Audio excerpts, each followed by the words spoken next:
Thank you.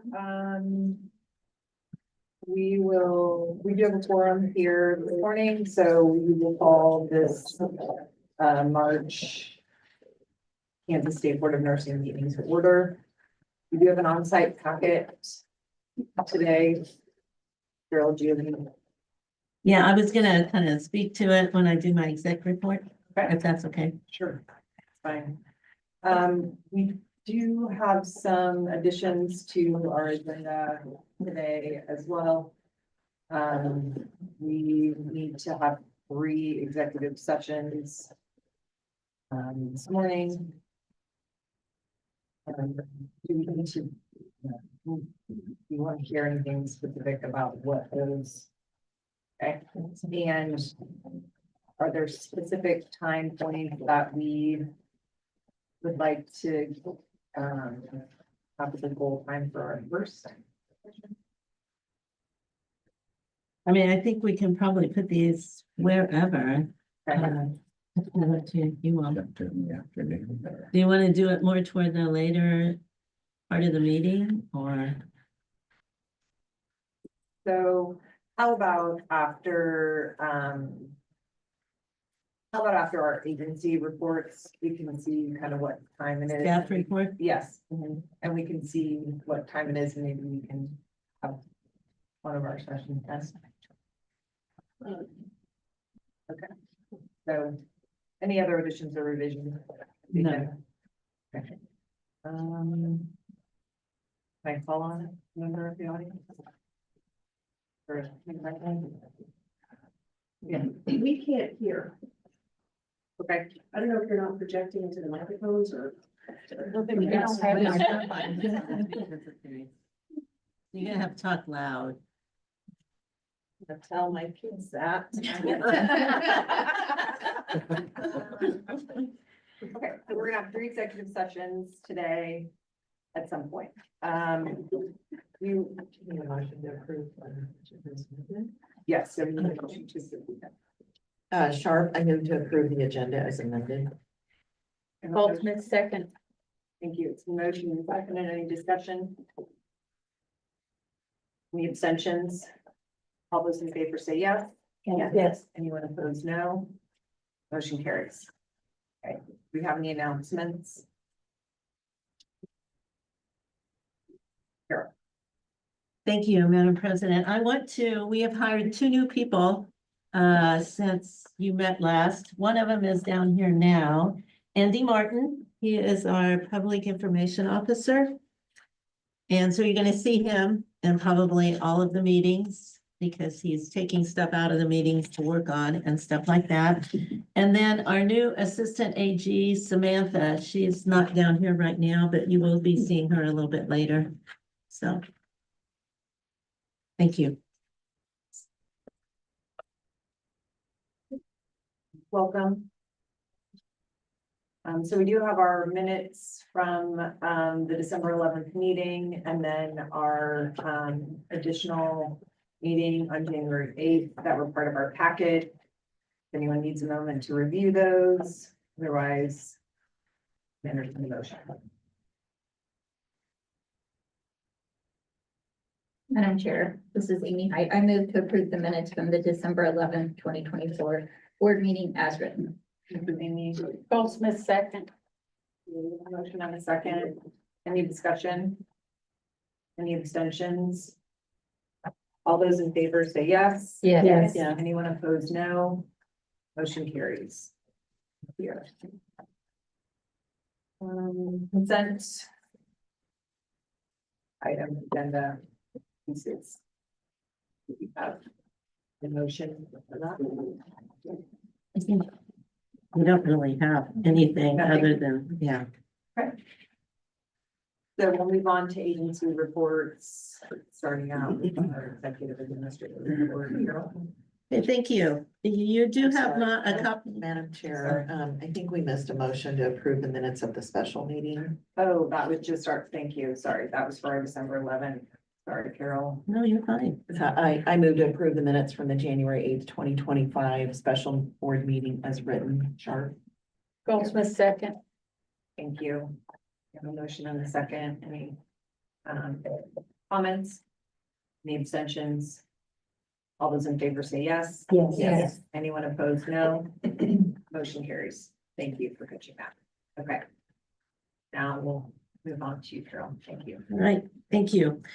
You do have my report under staff reports, so I'm not gonna go through it in great detail. I'll just kind of hit a couple of things. Budget, I have seen the bill that I think is close to being the final bill over there, and our budget's fine. So, we got what we asked for, so that's good. I kind of told you about our new hires. We do still have a few positions. We're getting ready to post another one. And we have an investigator posted. So hopefully we'll get some applicants. I just wanted to let you know that a compliance review was conducted that shows that KSBN's in compliance with NPDB as far as APRN and RN reporting. That basically means we've reported everything that we should. So that's good. Just to kind of let you know about updates for the legislative post audits that we're part of, the abuse, neglect, and that one, fraud. That one is getting close to winding down. I think we have a meeting, just an update meeting with them this afternoon. But I think it's close to being done. I don't know that there's going to be much of a recommendation for KSBN. So I don't know that there's going to be much coming out of that. And then we haven't started the IT security one yet. I think they were kind of waiting because we were involved with the other one, and then we had the FBI audit. So I think it's probably getting close to them starting would be my guess. We did have the FBI audit for,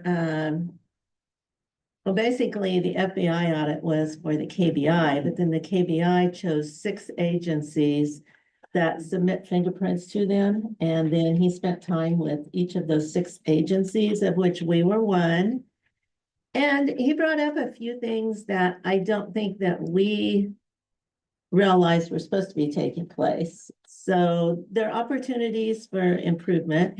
And we've already talked about some ways that we're going to make some changes. We're going to have a meeting with KBI also, because part of it is understanding their process and their expectations. So it was interesting. It was very interesting. Our newsletter. Unfortunately, the magazines are not here yet. I was in hopes I could give each one of you, but I think each one of you will get one at home. But the electronic one is on our website. And I'm sure the magazines will come very soon. But it looks nice. They've done a nice job. Now we're going to start working with them for our fiscal year 24 annual report.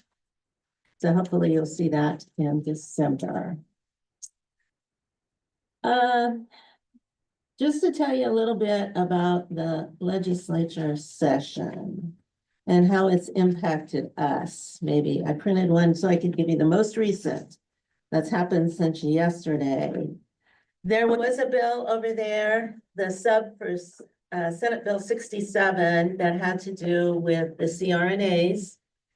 The bill, when it started, was to give them full practice authority and prescriptive authority, of course. That was amended, and what has passed the House and the Senate now and is waiting for the governor's signature is to give them prescriptive authority. They would not get full practice authority, but this is one step forward for them. And again, it's been through everything. It's just waiting for the governor to sign it. And so I wouldn't think there would be much of a problem there. She's very supportive of advanced practice and everything like that. There was a bill that came up that was, I guess maybe not a surprise, knowing what's happening at the federal level, but there was a bill, Senate Bill 256, that was enacting the Back to Work Act, and it would require all full-time state employees to come back into their assigned office. And we still have 70% of our staff, doing hybrid. Okay, they are back in some, but they're still doing hybrid. And our performance metrics have stayed up. So it hasn't impacted our performance, taking care of our customers and stuff. This one was very interesting. There was, I think maybe two proponents. And as you could guess, there were a lot of concerns and opposition brought up. It has not come out of committee, so I'm pretty sure nothing's gonna happen to it this year. But it was very interesting hearing the testimonies and stuff like that. Okay, House Bill 2266 was the one for the APRN compact. This was the first year that it was brought forward. It never had a hearing or anything in Health and Human Services, so nothing really happened. I think behind the scenes, National Council has been kind of working, getting more support within the state and the organizations and everything like that. So I would anticipate they'll try to get it in again next year. But I think they were kind of hesitant. They passed some other compact bills over there, but that one, they didn't really want to do anything with. So. And then the one that's kind of required some attention is House Bill 2392.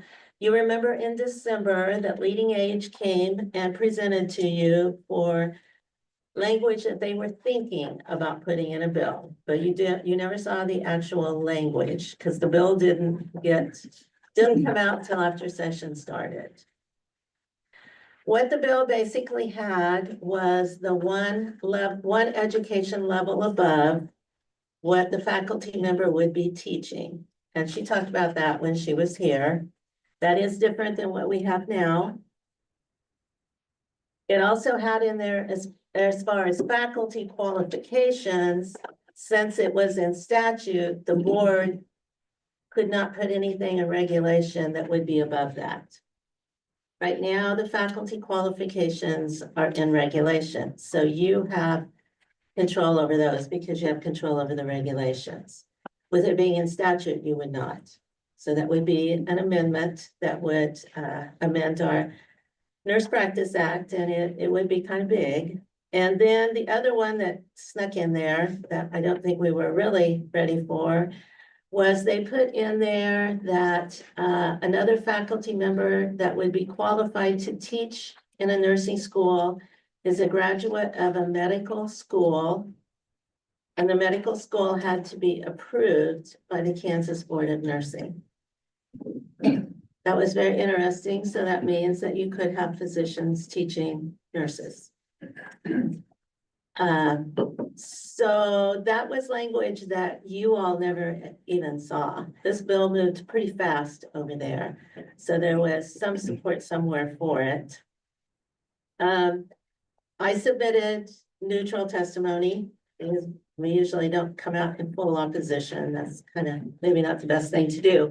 But I brought up concerns, some big concerns about several things in there.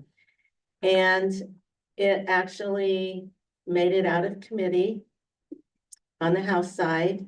It went to the House floor to be worked. And there was an amendment put in that basically took out all of the information about graduates of a medical school being able to teach nurses. So they took out the medical part of it, but they left the other part. And I'm telling you all of this because you may get some feedback about the Board of Nursing and something that happened with this bill. So I just happened to be listening to when they were working it on the House. I was in my office listening to the webinar. And the representative that carried the bill made the comment that the director of the Board of Nursing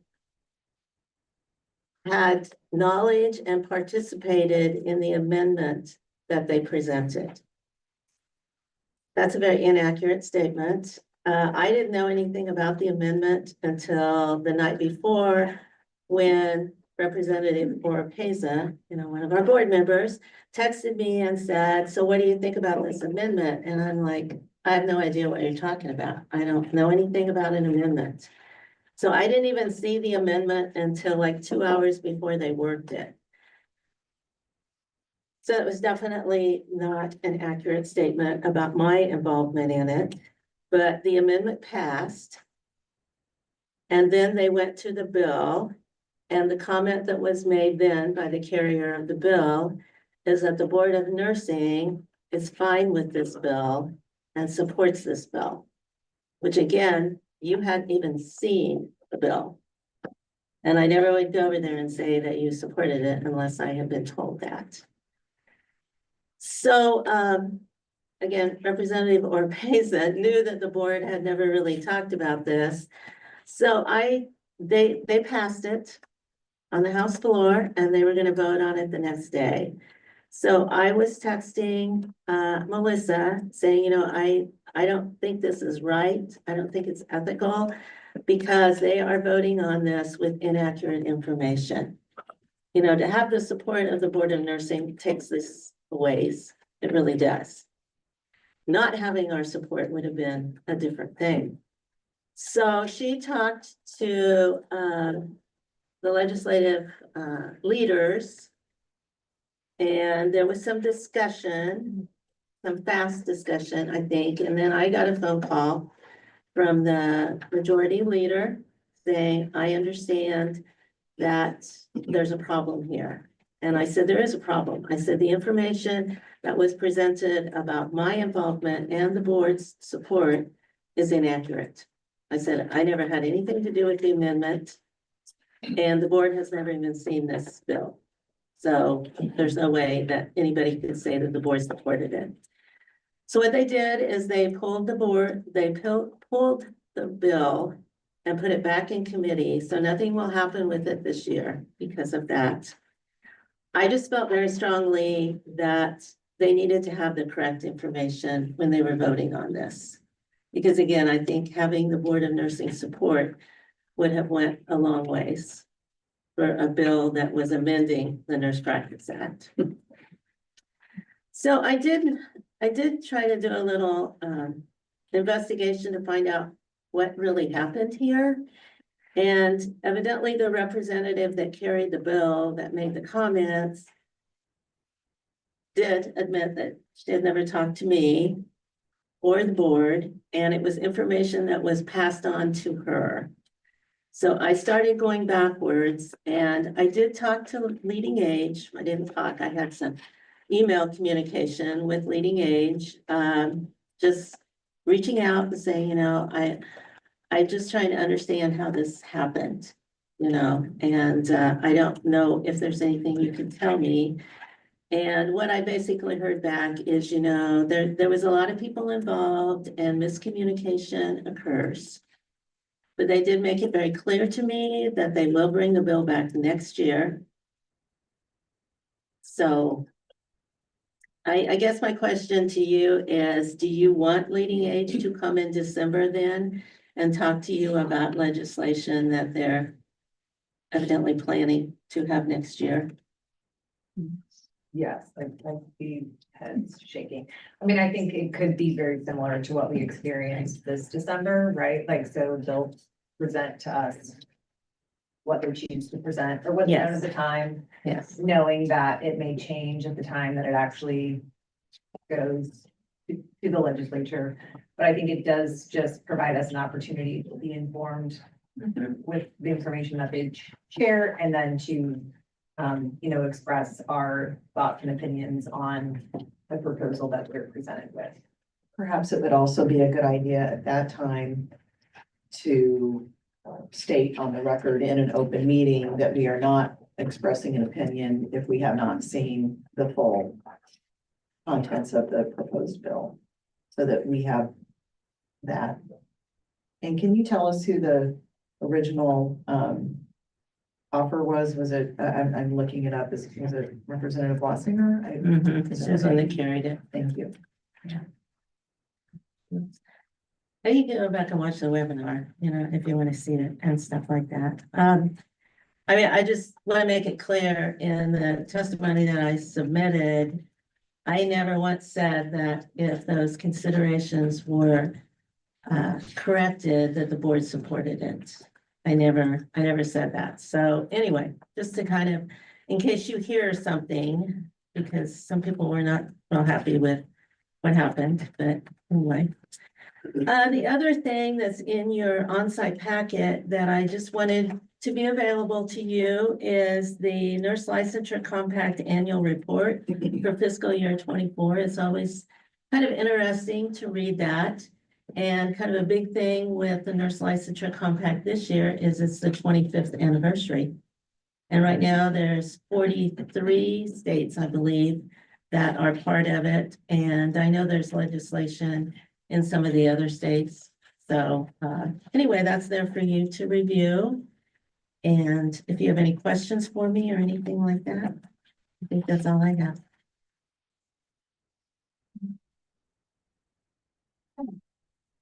Thank you, Bill. We'll move on to the operations. Okay, thank you, Madam President, members of the board. You have my report in the packet. It's been another busy quarter. Probably some of the biggest things that we've done this particular quarter is we wrapped up the phase 1 of our licensing upgrade project that had to deal with kind of the back end things that we've been working on. So that project has been completed. And then we have been going strong on the phase 2, which is the EVOC investigative and discipline system. Linda and her team have done a great job helping us gather some of the business needs and those sorts of things for the project. And Rayanne has been working with system automation on what we call MLO 1 side of things, which is the mobile kind of interface and the new look for all online applications. So think renewals, new apps, that sort of thing. And I'm real excited. I got to see the first demo of it the other day. And I like the direction that they're heading in that it's gonna, I think, guide people through the process a little bit easier. So we have some new functionality. I'm hoping that will cut down on some of these, multiple submissions and those sorts of things to try to eliminate some of that and hopefully reduce some of the confusion. So we are working on that. I kind of liken it to, we've been doing all this work. We've built the foundation of the home and you don't still see anything. And now the walls are starting to go up. And so that's kind of exciting to see some of the structure of all of these things coming together. It's been kind of an exciting time for us. And credit due to all the staff that are working on this, technology, business, administrative, finance, everybody's putting in on this project or these projects. So it's been a good thing for the agency, I think. The other thing that we worked on that I wanted to give a little update on, since we had discussions about it at our last meeting, is we have submitted our continuity of operations plan to the Department of Emergency Management Services. I now have some assistance with Mr. Martin over here, so been excited to do that. So we're strategizing on where we want to take this this next year. But we did get a favorable rating, so we have basically another year to expand upon it. And we've been doing, and Andy, credit to Andy, he's been doing a lot of work on it. So we're moving ahead. The other big thing that Andy's been helping us with and Linda have been working on our ArtCase solution, which is our open records request system. It's starting to come together. We're building some guides and those sorts of things to help the public. We're going to start out with, I think the mailing list is what we're going to try to start out with to test it for a little bit and see how it goes. But I'm pleased to see that that's coming together well. And a request of the board, you should be receiving an email about the cybersecurity course for this year. Technically, it's not due until December, but if you could please have it done by the next meeting so that I can show the legislative post auditors that the board has completed the cybersecurity audit for this year. We are clear, you guys did do it last year, but it would be nice to be able to say that you have completed that. So if you could do that, and you can take it in sections, so it's the same kind of entertaining one with a little bit of changes. But it is actually a pretty good session. So, and then after this meeting, excuse me, for those of you that we've talked to, that if you could leave your laptops with us, we were going to attempt to do some updates during lunch and that sort of thing, but our Wi-Fi network is also being partnered with our friends over at the legislature. So things are very slow. And so we were afraid that if we started, then it won't be done by the time we come back. So we're gonna take it back up to the mothership, so to speak, and do that. There's a few of you that need back a little bit sooner because of the investigative committees and Andrea as board president. We're gonna focus on those. Tony told me he's gonna try to get them all done this week. But if you don't need it, we'll bring it to the strategic planning session. And if you do need it, which the few of you that have talked to me, we'll work to get those back to you just as soon as possible so that we can get you all updated. The other big thing that's been going on in my world, I've been doing a lot of work with the state on the Senate Bill 291, which has to do with the IT consolidation effort. We have secured a consultant that's doing some research of the agency's finances, technology, personnel, all of that, with the goal of making a recommendation of some sort to the legislature. I'm representing the non-cabinet agencies and expressing the interests that we have. And so that's been going on. I did put a link in your packet if you want to see sort of where some of that is going. We're trying to be as transparent as possible about it. The good news is I don't think it's going to be what I call like the big bang where it's just like today everybody's consolidated now. You know, I don't think that that's going to happen that way. I think there's going to be certain things that are going to be consolidated. For example, the email system is one that doesn't make a lot of sense for the state agencies to run. And I could see those sorts of things maybe taken off first and then slowly working our way towards a goal. But I'm hopeful that they don't do the big bang because that would not be an easy go if they do. And then the other thing is I had the opportunity to attend the NCSBN mid-year meeting with the board president, Andrea. It was I thought a good conference. They had some great topics of discussion. They're looking at some of the bylaws and those sorts of things and looking at regulation towards the future. So they had some breakout sessions and good speakers in that regard. I don't know, Andrea, did you have any feedback or? It was a very informative meeting. Very good speakers. I think that, well, it's known to me, maybe known to everyone, but our board leadership is very involved and well respected within the NCSBN group. So, have good things shared with me, in terms of that. So, I think if the opportunity arises for anyone, it really just kind of helps put a lot of the pieces together in terms of what we get from that relationship with NCSBN to support our state board. It's an excellent organization to work with. You know, they give us a lot of information that we're able to gather and bring forth, resources that we're very fortunate to have systems like Nurses and NCLEX and those sorts of things that other organizations just simply don't have for their memberships. So that's a real big win for us. And being able to have that expertise that we can lean on to say, you know, have you experienced this or whatnot? It's very helpful in all of the divisions of the office. And then they have conferences that if you haven't had an opportunity to go to one, maybe you know, take a look at some of them as Carol sends them out. The discipline conference is a really good one. I think Michaela's been to it. And of course, that's a great conference to understand that world. You know, the IT operations one, if you're really interested in that, that's a great one. I like it. It's a fun one to go to. But then like the mid-years, I always find to be a little bit more like the educational time. So they're talking about different things. Rayanne and Carol had the opportunity to go to leadership and public policy, you know, those sorts of things. Janelle's on education calls with them all the time. So it's a great group to be a part of, and definitely have appreciated all of my efforts.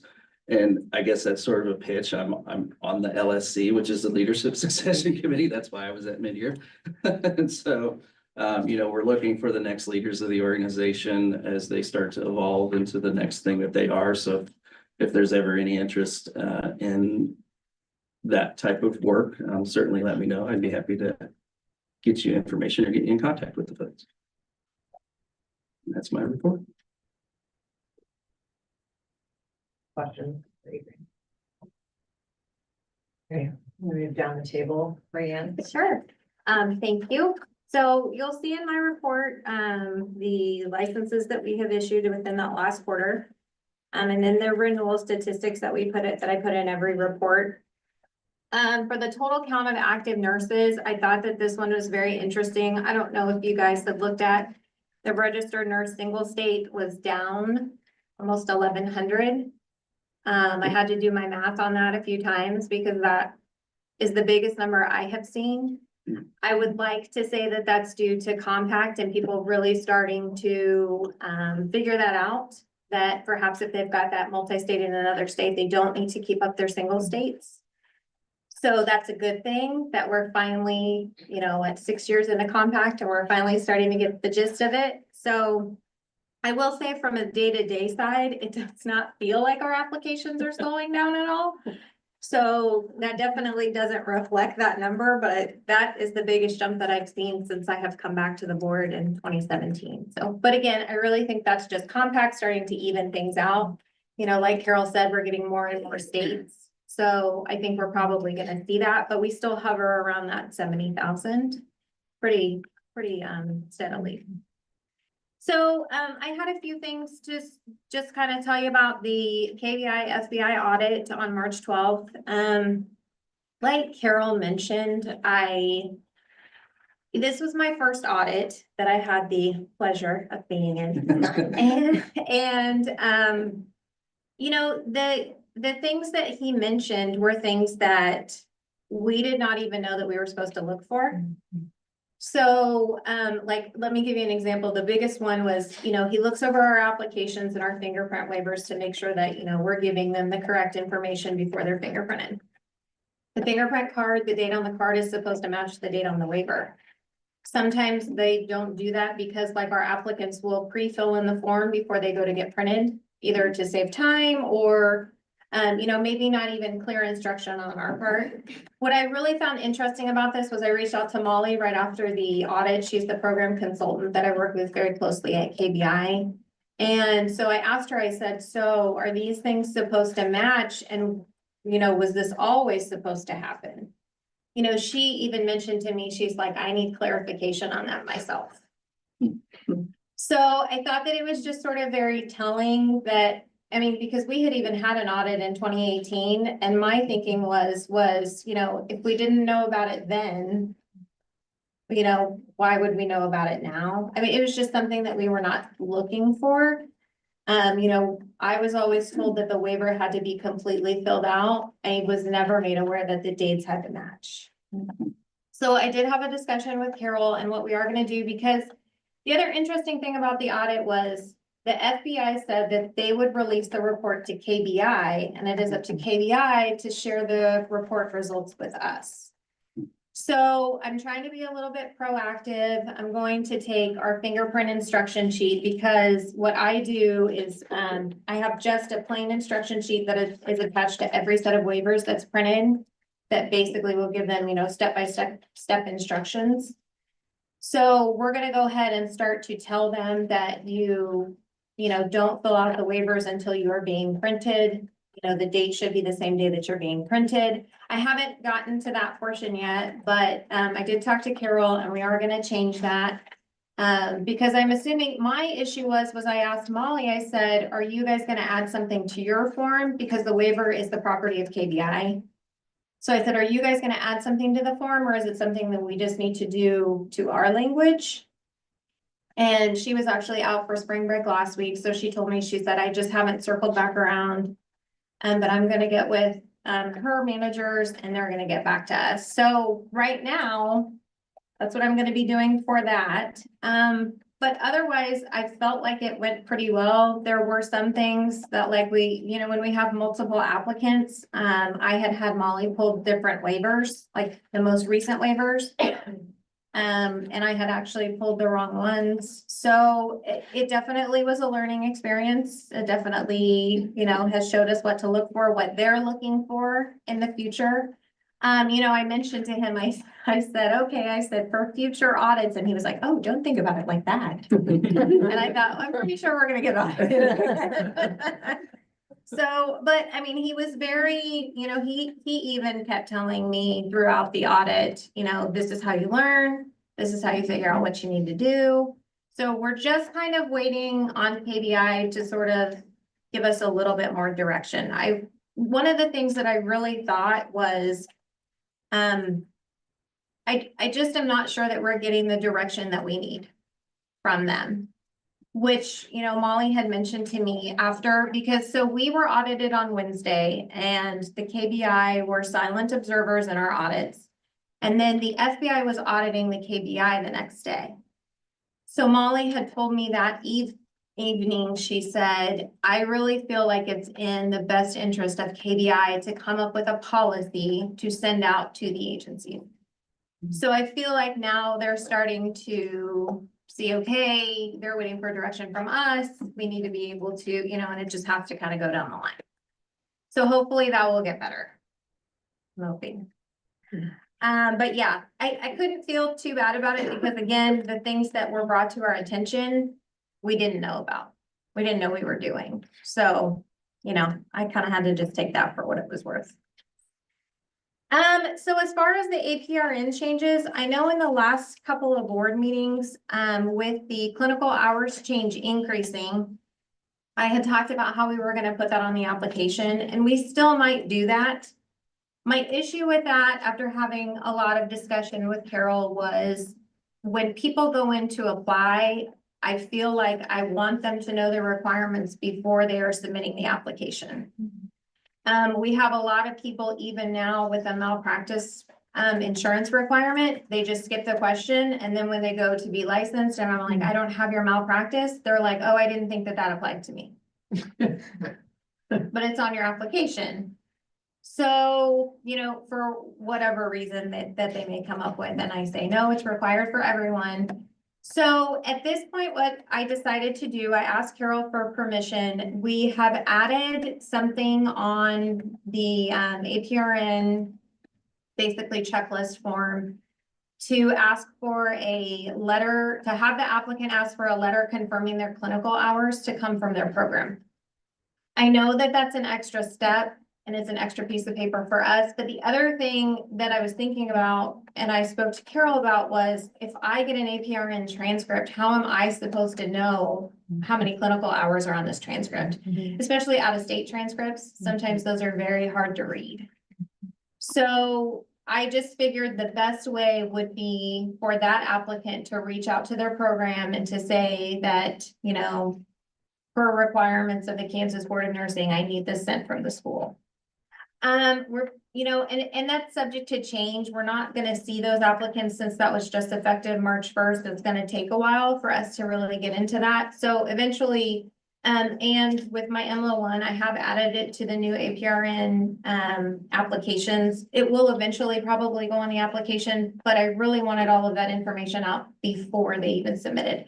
I have a lot of people that don't read that they need the 45 credit hours and they're stuck. They're like, I only have 43 or 42 and I'm supposed to take a job and what am I supposed to do? And, all of that information is out there. And the other thing that I try to tell them too, especially with APRN, because you have to do a single state license in every state is different. So just because you're licensed in one, doesn't mean that you're going to be licensed in the other. So I'm still kind of working with that. I'll have to see how that works. I have gotten a ton of emails. I had this email, she said, so what do you need on the letter confirming my clinical hours? And I said, I just need it to confirm your clinical hours.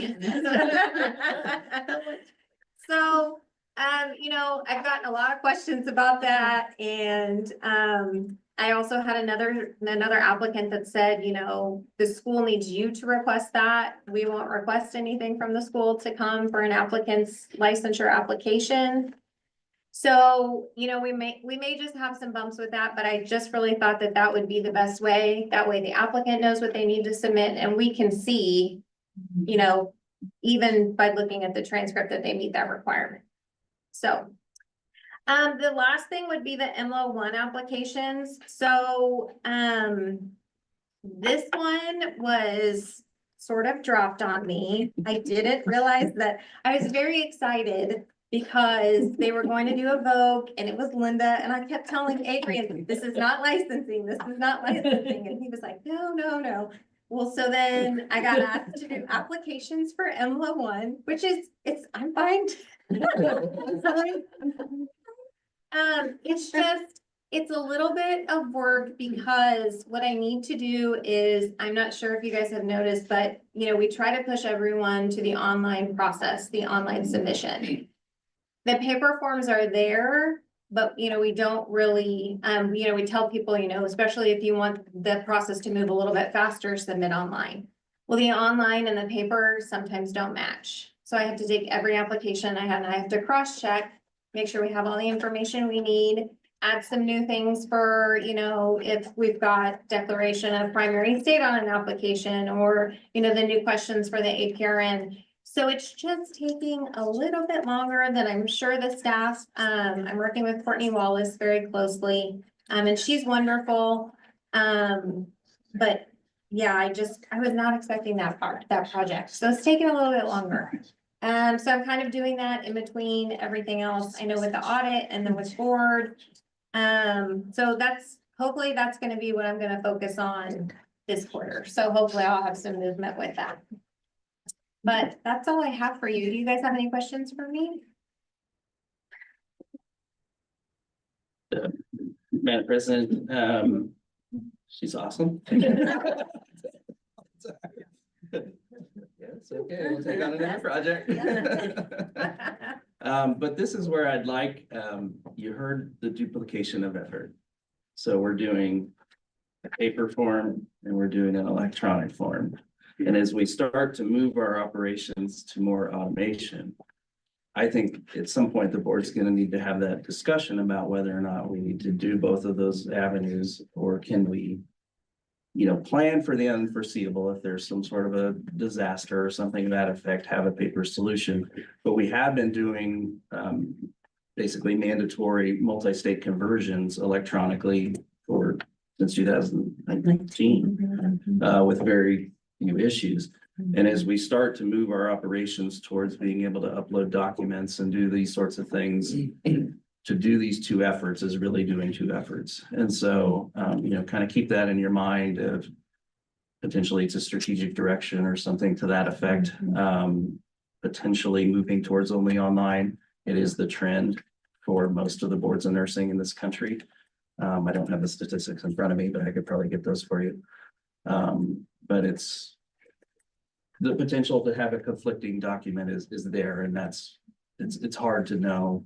So, and I also will say, there's a lot to that. I will say that the paper forms that we receive right now would probably be renewals, which I think is, the people that don't want to do online, which is fine. But that's really the one that we see the most. The other thing is when we do have those people that submit, because they would submit a single state, but they're wanting a multi-state. I also have to have a way for them to be able to show that they want the multi-state. So, that's sometimes where that paper form would come in handy so that they're sending me something. And that was one thing in the FBI audit where even if I'm making changes within our system and I can show that they ultimately got the multi-state, the first application that was submitted said single state. So, but that was actually going to be my push this year was, I would like, to move in the direction of online because it does help us out as far as data entry. But, then we just got a ton of projects. And so, but, and I will say the new EMLO system that Courtney is building, because basically what I do is I send the information to her and she builds it. It's very clean, very easy to read. They only have a few options as opposed to a huge list that they have now. I think that we can sort of change up our directions. I have a lot of people that apply for the license that they already have when they're wanting a multi-state. So there's just little things on our end that I feel like we can, that we can change. But, and hopefully that new system is going to let us do that. So. I had a question. So if I submit a paper, there's no additional cost. So most places that I've had to pay for, if I don't do it online, there's an additional cost. Well, you know, No, that's not what we want to do. We want to go online. the other thing too But- is, you know, we tell people, because we get people all the time that they're like, they call and they say, you know, I sent my information in the mail. Well, I mean, that mail could be anywhere. I mean, sometimes I'm just like, so, or if we get an application that's wrong and then we reach back out to them and we say, you know, you didn't put this on your, you know, I have a lot of people that, they'll submit the paper application, but they won't put their social on the application because they don't want to send that in the mail. Okay, I understand that. I understand the thinking there. You don't want to put that sensitive information in the mail, but it's not a complete application. So then I reach back out to them and I'm like, hey, you know, we can shred this information and you can just submit your application online. Okay, that's great. So I think too, it's almost just this way of thinking. I know with the conversions, when we decided to do that online to kind of test the waters, you know, we just tell them it's strictly an online application. You have to do it online. We don't really get a lot of pushback on that because there's a lot of things that are moving, you know, online only. So, And there's a few things to think about, exactly what Audrey said. You know, some places have a fee for doing processing. Unfortunately, in Kansas, or fortunate or unfortunate, I guess depends on how you look at it, there's actually a fee for doing it online. It's not one the state absorbs, like the agency. This is a pass-through to the state's payment engine. And it fluctuates depending on whether or not you use a credit card or if you use what they call an e-check. These are set by, not us, the board is set by somebody else. So it did allow us to get the technology way back in the year 2001 to do this project, to do online renewals. We were the first licensing entity to do that in the United States. And so that was, we actually had to pass the legislation to accept credit cards. And so that was what it was built upon. You know, that history is still there, that it's still a process. So as we're thinking through it, unfortunately, it almost seems like a fee for doing something electronic. But if you think about it, you know, we're duplicating work, we're building and spending a lot of revenue to do these licensing systems and to secure them and to do all of that.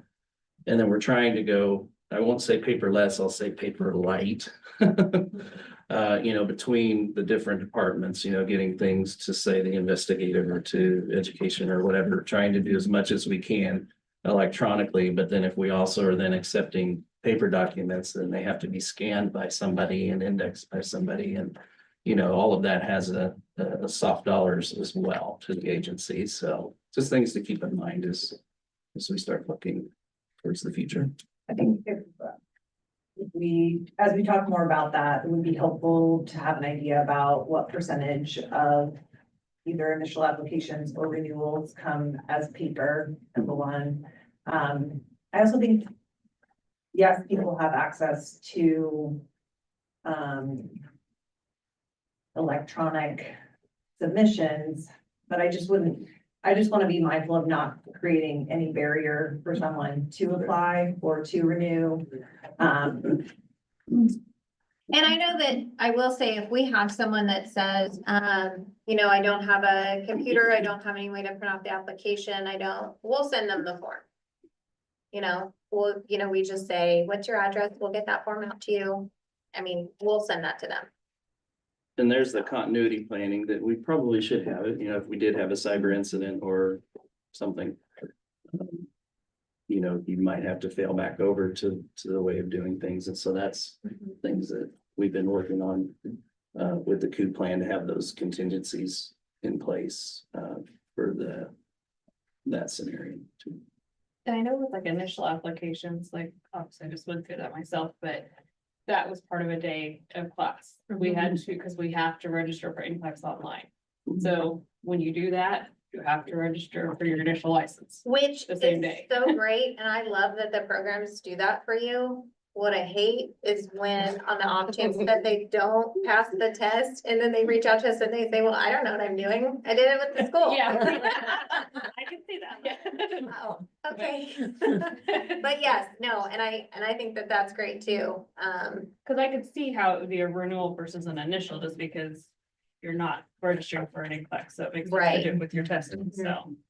And the vacancy that we're going to be posting in the area that I supervise is a technical writer and technology assistant. So someone who can help with like some more of the technology needs, because we are having that, but then also to work towards documenting some of these systems and how they interact, as well as creating like step-by-step guides for basic things that go on, whether or not it's like, how do you fill out an application, create a document, video, that sort of thing. We want to go to that world so that as we get like the MLO 1 and these new systems and Evoke and ArcCase and all these things that we're doing soft docs, that we're documenting all of those processes so that we can not only have them for COOP, but also for customer service. And do it both. You know, some people, you know, understand it if you tell it to them. Some people need to see it. Some people need to read it. So we're going to try to accommodate all of those type of areas with this particular position. And I'm also sending, as soon as I do the applications, the only one that I've done so far for ML1 is advanced practice, because she just sort of needed a template to start to build it. I'm also sending those to Colton so that he'll have paper applications ready if we need them and everything the same. So he's getting them too.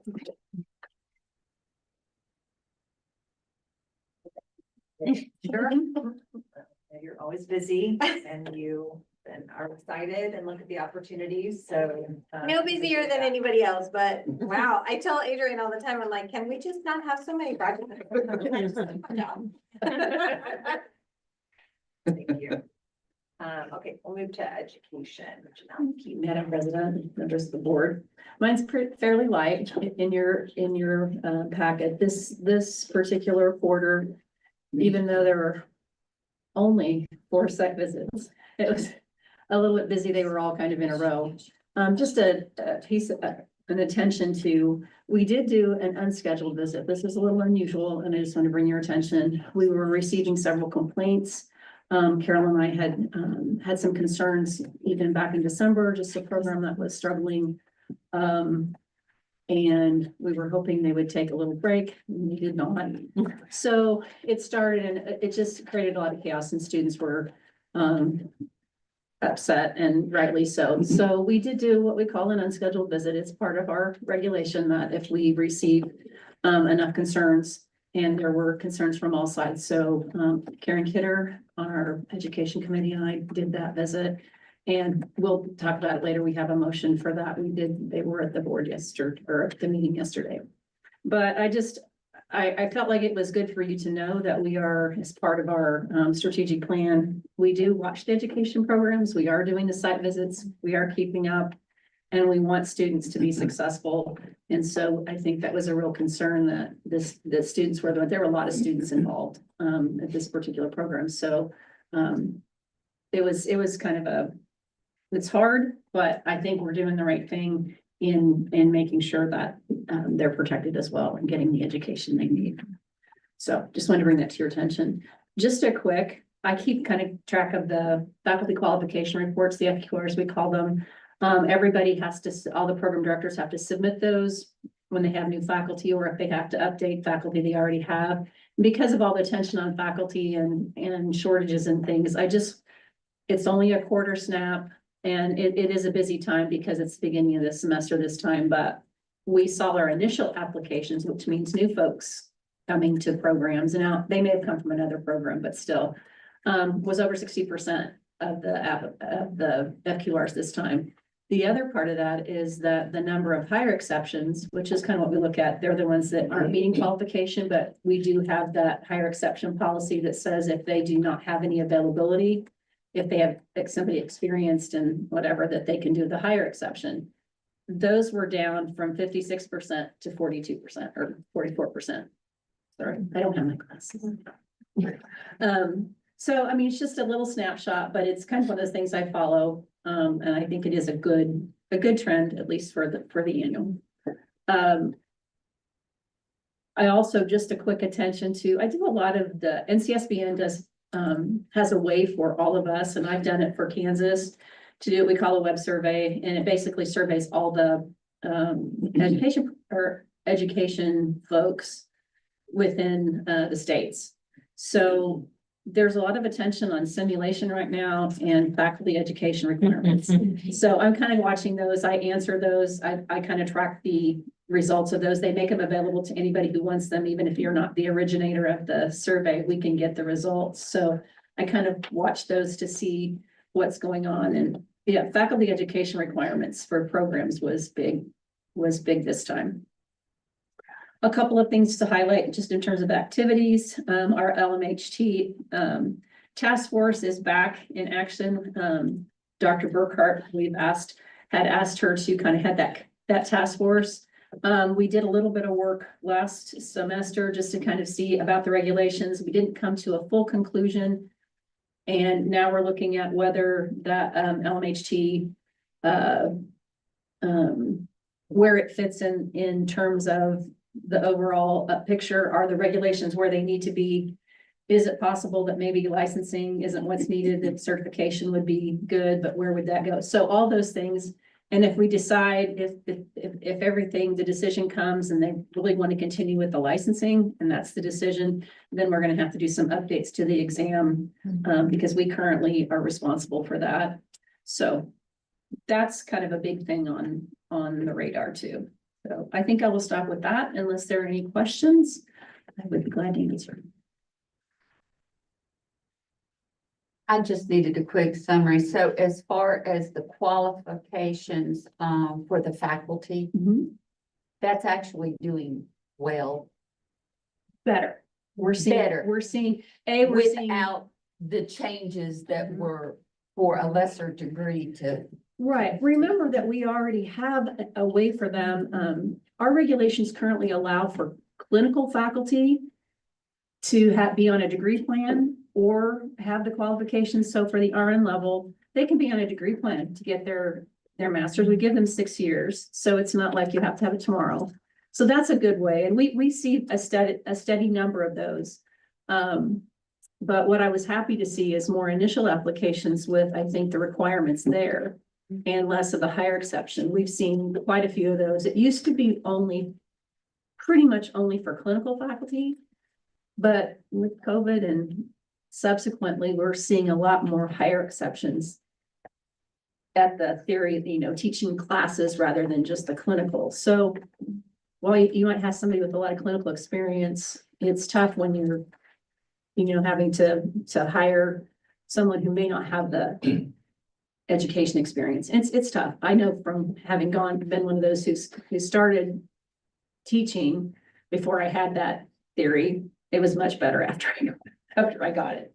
And probably the students would agree with me too, but so I think it's an improvement. It's just a quarter snap. We'll see if it continues, but what we've got in place for the requirements for teaching our new nurses coming through is a big safety net.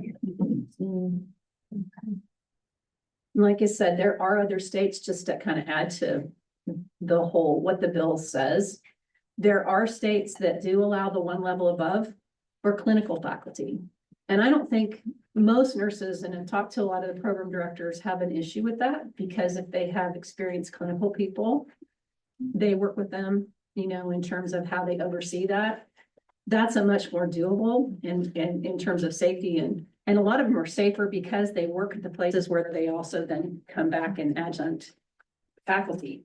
Many of them are adjuncts, so they're working and then they're also doing this. So they're doing it at their places of employment, which helps because then they understand all the rules. They help the students. It gets them on board quicker. It gets the students involved quicker, and they have somebody who's also experienced. So I don't think that's as much the issue. A lot of the concerns from the programs we end up hearing then is for teaching the theory. I mean, even we have our regulation requirement is a BSN to teach at the PN level. There isn't a lot in BSN programs that helps them understand how to communicate education, but it seems to have worked okay so far. And remember that every program director has a qualification for a master's degree. So you have someone who hopefully can help direct that.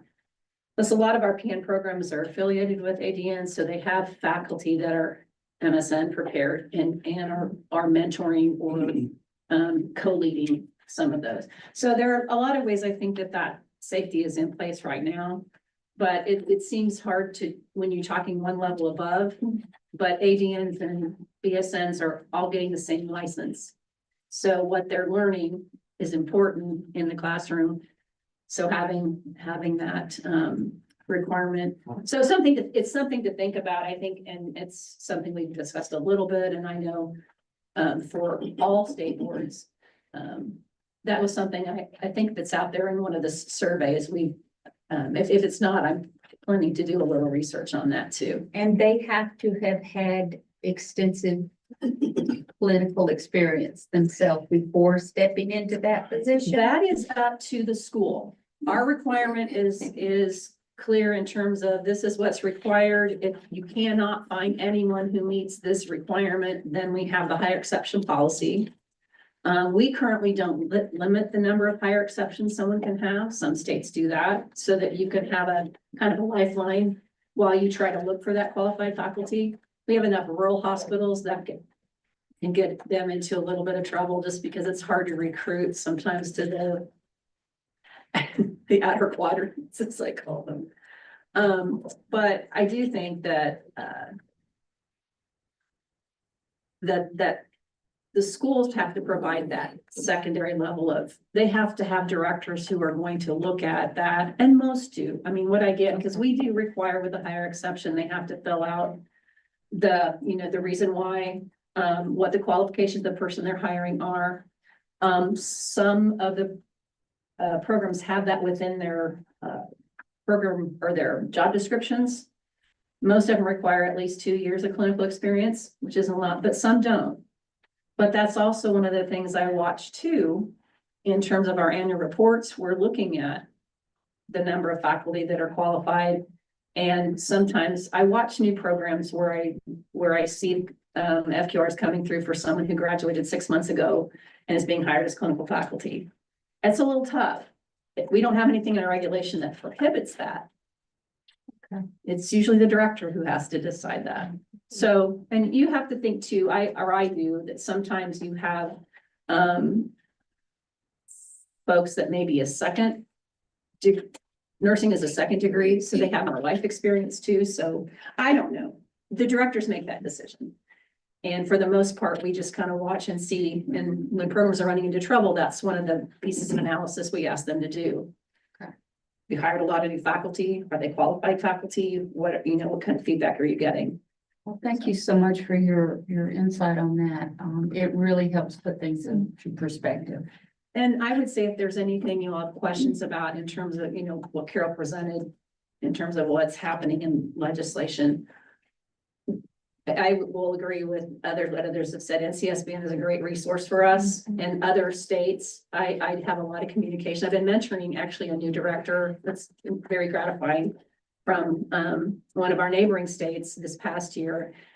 And our information exchange has been very, very helpful. And because we're neighboring states, we have a lot of exchanges that I think are help me do a better job of what I'm doing or think about things differently. So it's a good experience. Thank you. Thanks, Shell, and thank you for taking the time and prioritizing the unscheduled site visit. Thank you all. It's important as well. Okay, we will move to practice specialists. Thank you, Madam President, members of the board. In your packet, you have my report as well. I have some tables on there and we'll get to that in a bit, but I wanted to kind of expand on this discussion of the Evoke case management system software implementation into the investigative division. We've always wanted like some sort of electronic means to, track our progress. It's always been a paper format, forced to be electronic. But that old adage, be careful what you ask for, you actually might like it. And I really do like it. but it is a lot of work. Since September, when we were in, Baltimore and we met with them one-on-one for about 3 hours after the conference. We are now meeting weekly, to continue to kind of build the system. And it's kind of nice because they're building it as we're talking to them about things that we need. I don't speak tech, but they're understanding what it is I'm saying that I would like to see, and they're building it right then in front of me. And they're understanding what I'm wanting to see and wanting to be able to do. We also didn't think Ray was busy enough, so we asked her to join us on this review of the applications, when we review them for legal history. We currently, it's paper, sometimes we get some paper stuff and we'd like to be electronic. So we've asked her to kind of join some things and eventually we're gonna get some things ironed out and moved on, but that's the goal. A second focus for the investigative evoke system was we're starting to build now the processing of complaints. We've gotten the application pieces, I think, pretty much hammered out. But now we're starting to move into the complaint processing. And there's also an area for us to be able to, from the receipt of the complaint, and SA was not understanding that we don't have an online submission of complaints, that it comes in paper. So there's an opportunity there as well. And then we have receipt of documents, which come in every which way, can come in, even via mail, and it could go wherever. Two, also the interviewing of licensees, sending of subpoenas and receipt of documents from the subpoenas. We've also, there's been a discussion started about a board portal use and how that could potentially work to be able to communicate with the members of the committee via this system. And, there's some other opportunities that we can kind of drill down in at the same time. Tracking of data and the collection of data so that we have generated reports that are specific to what we would like to report on. And Yanni on the team from the system automation is all about quality. And so anytime I say, hey, I would like to see, he's, oh yeah. And I'm just like, oh my gosh, you're speaking my language. So I'm very excited about this movement. It's moving fast. Every week we meet. And we move fast. So we're not meeting we didn't meet Monday, but we are meeting next Monday. So, but I just want to give you kind of an overview of kind of how things are affecting us on that side. That project is taking a lot of time. With that, I'll move to some of the tables. The first one you'll see is the applications requiring legal history review. We're still processing within about 7 to 10 days after we have all documents submitted for review. There is one issue that kind of surfaces, and that when we hold an application for review, sometimes we're needing further documentation from the applicant, and they're not understanding, again, what they need to submit, or the response of the applicant. Sometimes we need for them to explain to us, what happened in your own terms and words. And sometimes the documents that are submitted require an additional review by the attorneys for legal information. And then we know kind of then how to respond back to the applicant. What we're starting to do though is not hold those indefinitely. We're starting to put them back on the queue so that every week we have a report out as to what is the next status on this app. So we're not like just waiting for something to possibly ever come in. We're just continuing to kind of like move them forward. The next table is on complaint data. And you'll see on this one, the sworn complaints are still running around 20%. You'll see on the significant investigations, we're kind of seeing a decrease in the ones that are relating to abuse, neglect, exploitation, direct diversion, workplace impairment. And I was visiting with Dr. Burkhart a little bit before because I've not seen research that shows that nurses are still not burnt out and still not having mental health issues and still not having these issues. So I'm kind of wondering if there's an underreport or the perception at the facility needs to be kind of like educated on so that they understand what to report and what to look for. So she concurred that she's not seeing a decrease in the research either that shows these things have gone away. So we should still be seeing those things reported. We are seeing more complaints reported. So I feel like there's a disconnect there in that. So I kind of want to drill down into that maybe, going forward. I am on a part of a team still that goes into organizations and facilities to discuss certain topics. And so one of the topics is self-care and mental health, and how do you, what things do you need to do? What is KNAP, that type of thing. So the cases that we have that allege a violation of the Nurse Practice Act, we're still right in where we've always been. It seems like we're increasing the number of cases and stuff that are pending disciplinary review. This chart that I have comes from NCSBN report, but as you can see, we had one attorney, and so now that we've gotten another attorney and now we've hired a third, I expect then our cases to be resolved and discipline to be reported as they get done. So I expect that chart to go much better in the future. Open records, Andy has been kind enough to be hired and helping me with the core requests and the implementation of the ARC case. I believe that we've tested the mailing list, you and Stephanie, and that is operational. It is working. There is a button on the website that says submit online, and that is specific to a mailing list request. I didn't see on the website those specific language as to why to hit that button. So I don't know if maybe we need to kind of, I don't know if I missed The public something. information officer is working with the director. of There we go, operations. there we go. So I just went to make sure, because the next piece that we're testing is then for those who are requesting records. And so we're testing that piece to see how they can do that. We're looking at the estimates that have to be sent. We're looking at, if there is a request for data in the system, I should be able to task it to Adrian for him to see, do we actually collect this data? We aren't creating data. It's like, do we collect this data in a format that we can produce? Or if there's like education information that is requested, I can task it to Janelle's division, and then they can look to see what documents, if they're not readily available to me elsewhere, that they could also produce to us, and that we could review, redact, and then produce in a secure fashion. So this ARC case system should allow us to be able to track then the tasking of assignments as well. So I'm excited. Stay tuned. We'll give you another report in June. Hopefully, we're having tentative go live for all of it July 1. We're hoping April 1, but I think we're trying for July 1, right, Andy? Yes, ma'am. Okay. He's also building the user guide that is specific to KSBN. So, which is very, very nice. As far as background, I also did participate in the criminal justice information system audit, because in the applications for legal history, we do get to review their background, and we did learn a few things as well, which was nice to know and clarified some systems for us. We also ask sometimes for a KBI to be ran during a case investigation from a complaint.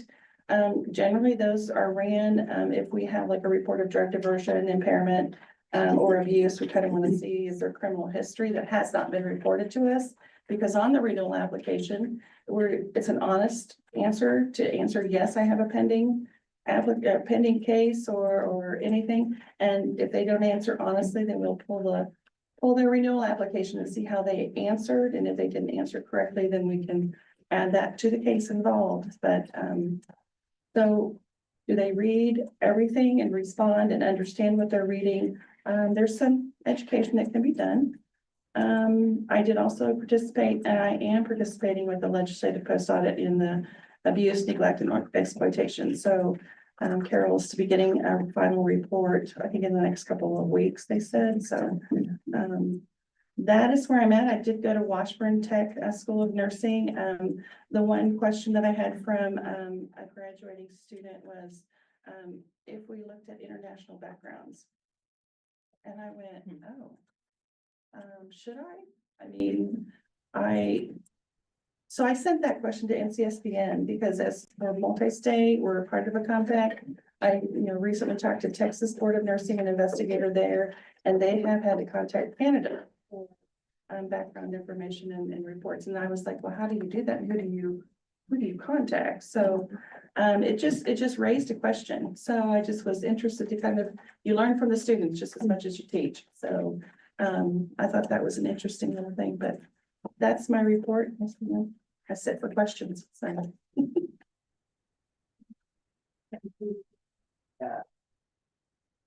Um. It's okay, we'll just, keep going and get started on our committee reports. So we'll start with the education committee. Thank you, Madam President. We had a wonderful meeting yesterday, busy, and I have several motions coming forward to the committee.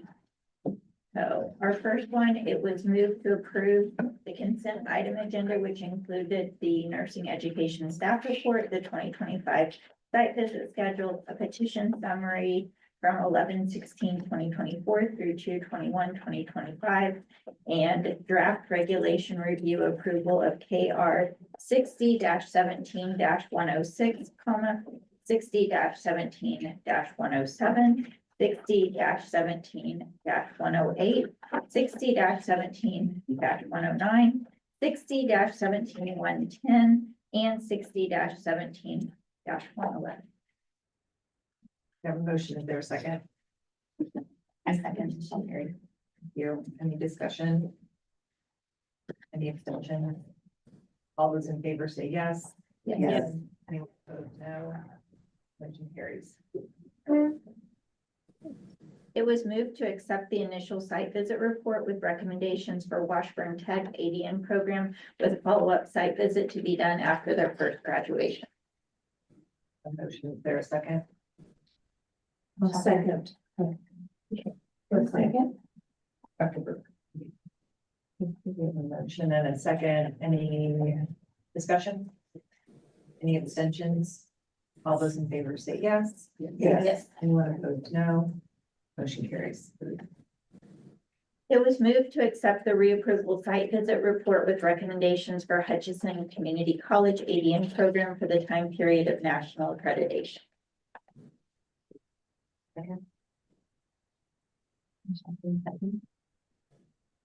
Any discussion? Any abstentions?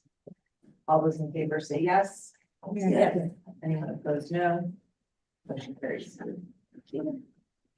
It was moved to accept the reapproval site visit report with recommendations for Hutchinson Community College PN program and reapprove for 5 years. Sharp, second. Thank you. Any discussion? Any abstentions? All those in favor say yes. Yes. Anyone opposed, no. Motion carries. It was moved to accept the unscheduled site visit report for Donley College and to place both RN and PM programs on conditional approval and cease admissions for at least 6 months with the site visit to be done before restarting admissions. Thank you. Any discussion? Any abstentions? All those in favor say yes. Yes. Anyone opposed, no. Motion carries. It was moved to approve the major curriculum change request from Pittsburgh State University BSN program to increase the number of yearly admission seats from 95 students to 120. Second, Michelle Terry, second. any discussion? Any abstentions? Aye.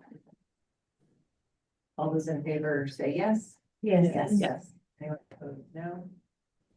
Motion carries. It was moved to approve the major curriculum change request from the University of Kansas BSN program to increase admissions from 150 per year to 240 per year in the traditional undergraduate program on the Kansas City campus. Second, sure. Any discussion? Any abstentions? All those in favor say yes. Yes. Anyone opposed, no. Motion carries.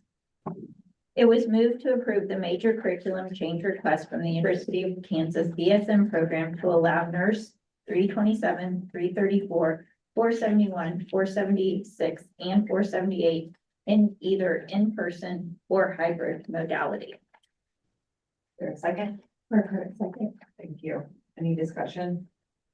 Any abstentions? All those in favor say yes. Yes. Anyone opposed, no. Motion carries. It was a move to approve the major curriculum change request from the University of Kansas BSN program to change the clinical hour to credit ratio from 4:1 to 3:1, resulting in reduction of the program's overall clinical hours from 720 to 540. I need a second. Any discussion?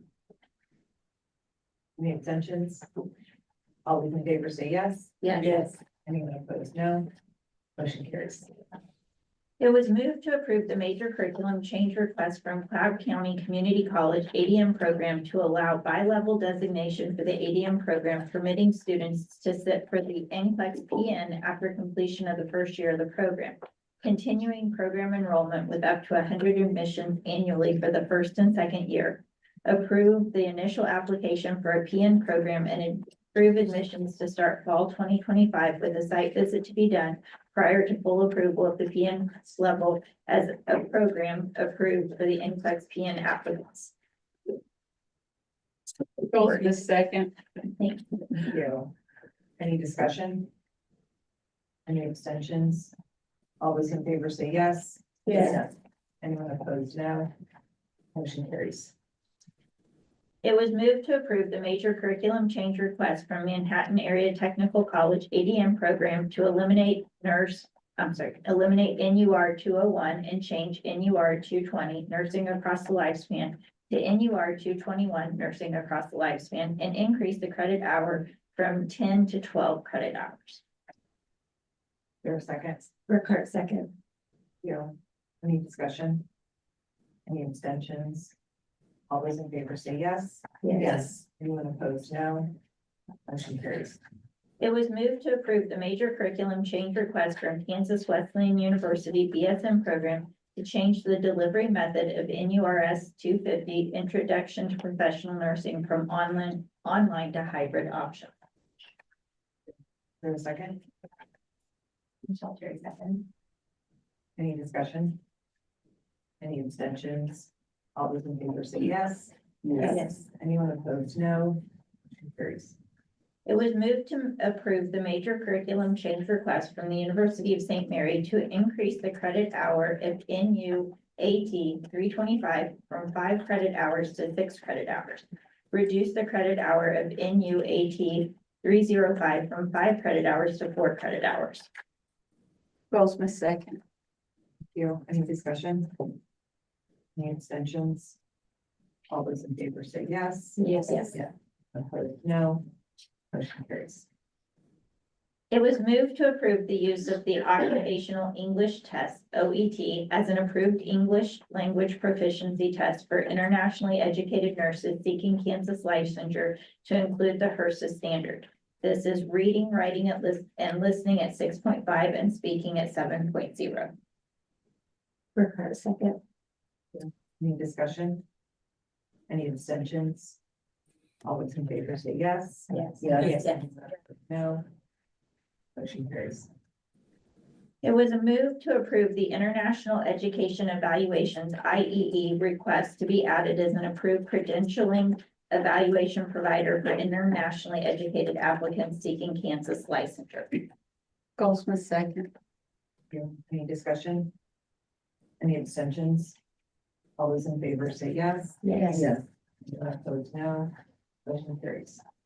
It was moved to reapprove the graduate APRN programs on full approval status from January 1st, 2025 through December 31st, 2026. Charlotte, second. You, any discussion? Any abstentions? All those in favor say yes. Yes. Anyone opposed, no. Motion carries. Last one. It was moved to approve a cohort of 20 for Fort Scott Community College ADM program for fall 2025 with a site visit to be done after completing all recommendations. Burkhart, second. Thank you. Any discussion? Any abstentions? All those in favor say yes. Yes. Anyone opposed, no. Motion carries. Thank you, Madam. Now, let it be said, work is not done at the education. Okay, we do have Juliana with us. virtually for the investigative committee report.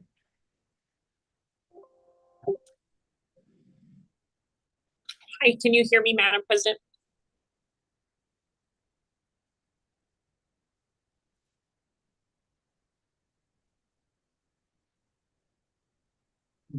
Sorry, Madam President, can you hear me okay? We can hear you. Can you hear Okay. us? Yes, I can. Thank you. So we had a very productive meeting on Monday, and I think Linda gave you some statistics in her report. And I did not receive any motions for the meeting. So it was a great meeting, and with progress and statistics that we're making on more timely reports being completed from investigative. I will share that I am extremely impressed with the work that's being done. Sydney's been one of our new assistant AG's been with us for just a few months, and between the onboarding that Rachel has done with her, the support from Linda and all of the investigators, and really having a full complement now with the addition of our third investigator, I'm pretty excited with where we're going, and just kudos to the entire team. You all know this is my second time serving on the committee, and I'm very impressed with the work that's been done. So great job to Linda and the assistant AGs, and I think there's only more yet to come. So Great, thank you. We will move to the CNE IV therapy committee, and I actually will ask Lori, my vice chair. I attended virtually yesterday, so Lori ran the meeting for us, so I will ask Lori to give the report, and then when you get to that last motion, we'll may just have a comment. That's fine. Lori. Yeah. Thanks. We had a lot we talked about, because we weren't able to have it as a room meeting, we didn't have quorum, so there was a few that we had to address that have been on the table for a little while, so we do have some motions. The first one I have is, it was moved to approve the consent item agenda, which included the Iowa statistical report, single providers approved, provider relinquishments in the KAR 60-12-104, 60-12-105, 60-12-106, final comment review. Goldsmith second. Thank you. Any discussion? Any abstentions? All those in favor say yes. Yes. Anyone opposed, no. Motion carries. It was moved to approve the long-term provider 5-year renewal application from Professional Continuing Education, LT 0053-0949. Goldsmith second. Thank you. Any discussion? Any abstentions? All those in favor say yes. Yes. Anyone opposed, no. Motion carries. It was moved to approve the long-term provider 5-year renewal application from Advent Health Ottawa, LT 00550935. There's a second. You. Any discussion? Any abstentions? All those in favor say yes. Yes. Anyone opposed, no. Motion carries. It was moved to approve the long-term provider 5-year renewal application from Blue Valley School District, LT 0174-0261. Once appropriate bibliography information is received. Sharp, second. Any discussion? Any abstentions? All those in favor say yes. Yes. Anyone opposed, no. Motion carries. It was moved to approve the long-term provider 5-year renewal application from Greater Kansas City Chapter of NAP LT 0203-0505. There's a second. Burkhart second. Thank you. Can I ask what, next is? I don't know what it's.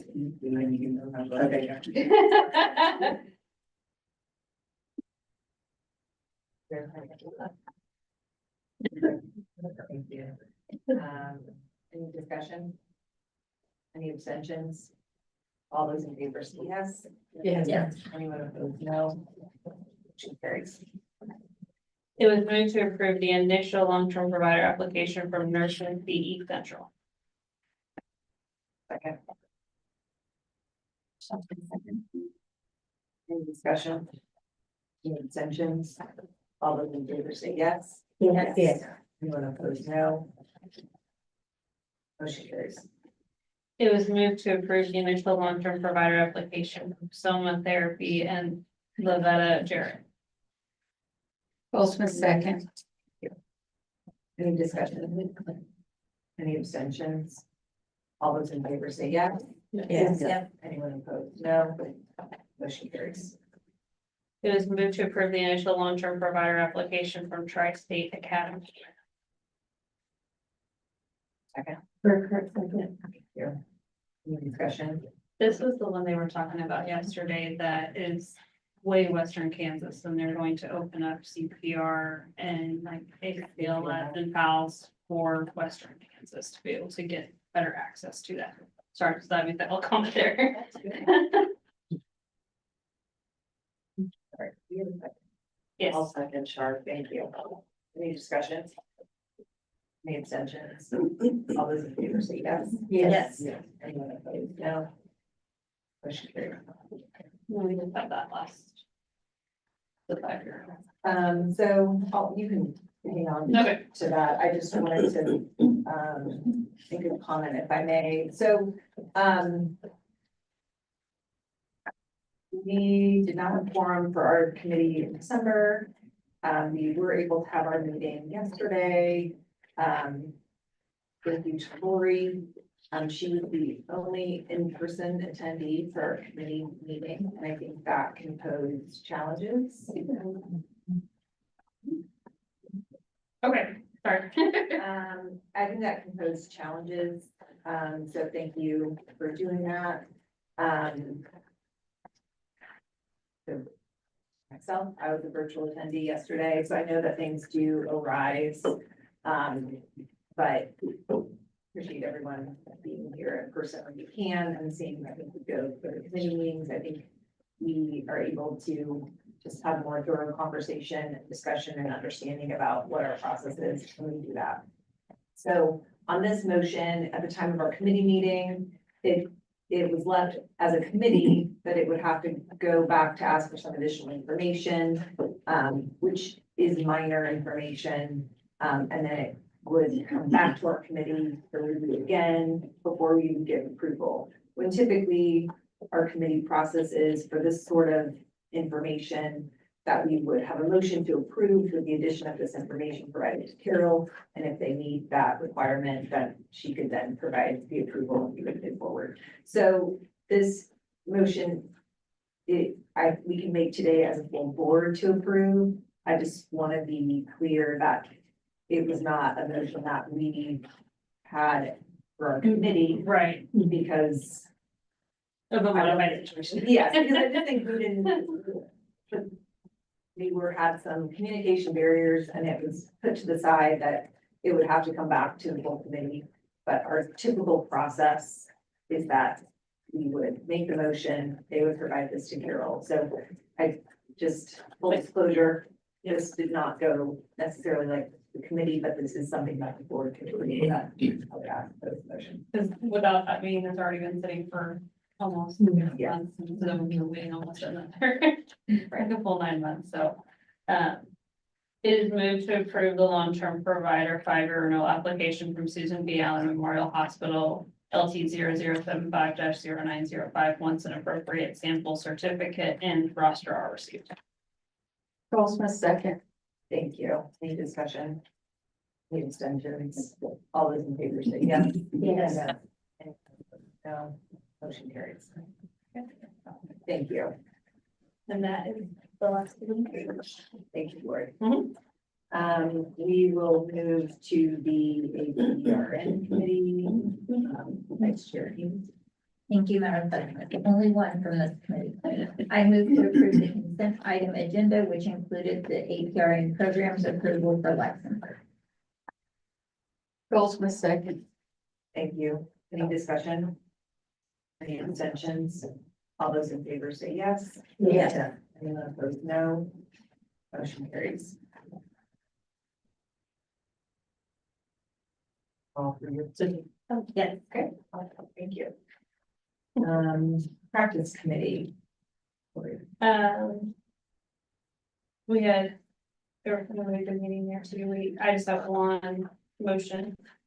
It was moved after regulation review to approve the following KAR 60-7-101 licensure, KAR 60-7-102 duplicate initial license, KAR 60-7-103 change of name, KAR 60-7-104 reinstatement of license, KAR 60-7-105 standards of practice, KAR 60-7-108 inactive license, KAR 60-7-109 exempt license, KAR 60-7-110 expiration dates of licenses and applications, KAR 60-7-111 reporting certain misdemeanor convictions. Joel Smith second. Thank you. Any discussion? I think that's the last one for that committee. We're done. We're done. So when that's. Yes. Any abstentions? All those in favor say yes. Yeah. Yes. Anyone opposed, no. Motion carries. Okay. I will hand the meeting over to you, Kayla. Thank you very much. Or this morning, the finance committee. Yeah, we had a good meeting this morning for the finance committee. Budget is not final with the legislative session, but all things look good for the board. We do have one motion. But we had some discussion about roles and responsibilities of the finance committee, so, it moves beyond just finance to risk management. So I will have this motion. I move to rename the finance committee, finance and risk management committee. And further recommend that the full board modify the articles of incorporation to include the new duties and responsibilities of this committee as proposed by management. Joel Smith second. Any discussion? Anyone abstains? And please say you're in favor by saying yes. Yes. Yes. Passes. And that is the last of the finance committee report. Thank you. So I may ask if this is an appropriate time for me break for our first executive session. Yes, you can. I have people there. I think everything in place. Who wants to read this? Could we? Yeah.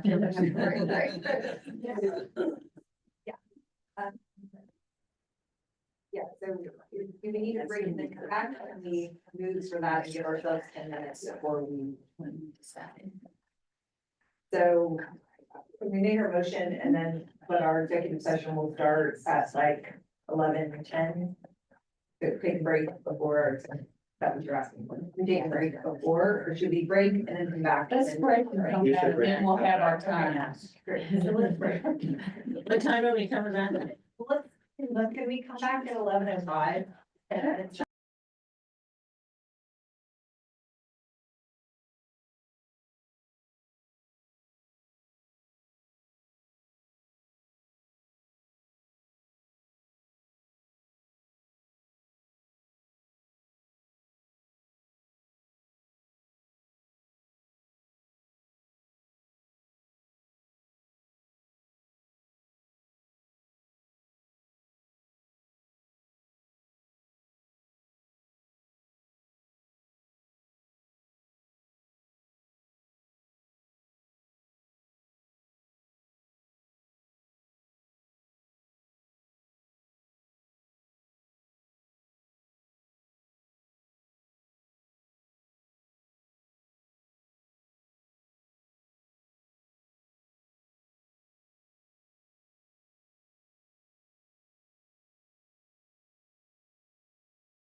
Okay, so we will be back in session and, I believe we have a motion. I got it. for executive session. All right, pursuant to KSA 75-4319B2, I move that the board recess into executive session for 30 minutes and reconvene at 11:40.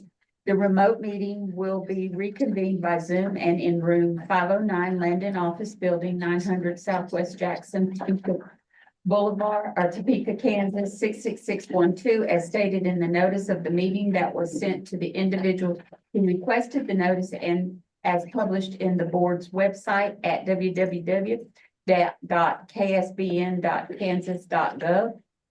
The justification is the consultation with the board's legal counsel, Assistant Attorneys General Charles Machiers, Jesse Burris, Sydney Winslow, Samantha Harrington, and Rachel Kenny Townsend, that would be deemed privileged in the attorney-client relationship.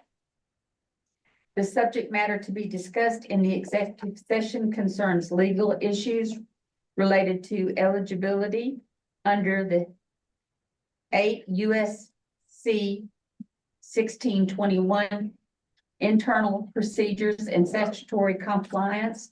The board's executive administrator,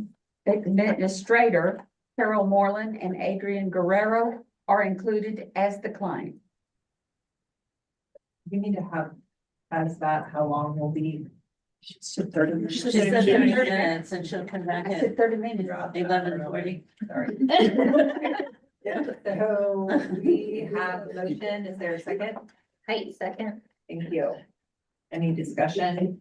All those in favor say yes. Yes. Yes. Any opposed, no. Okay, we'll be in session until 11:39. Juliana will be dialing in.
So we will come back to the session and you have a motion.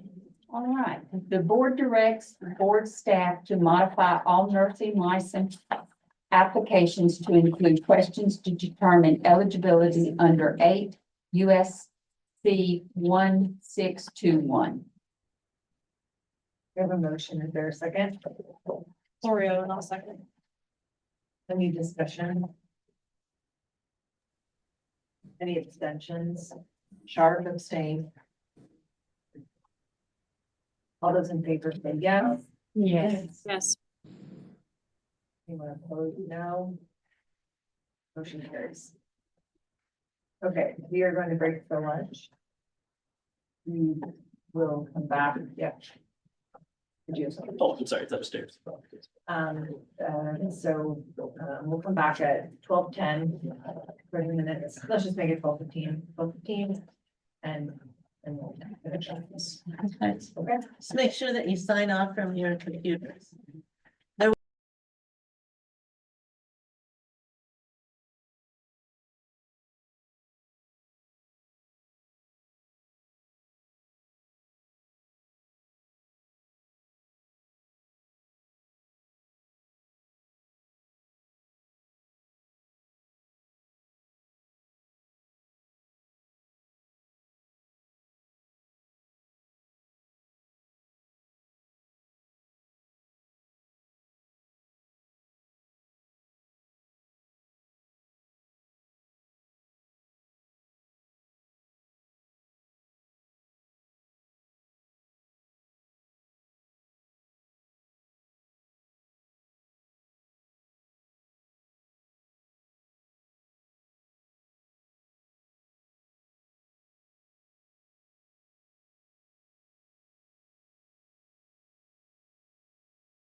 We'll come back in session and,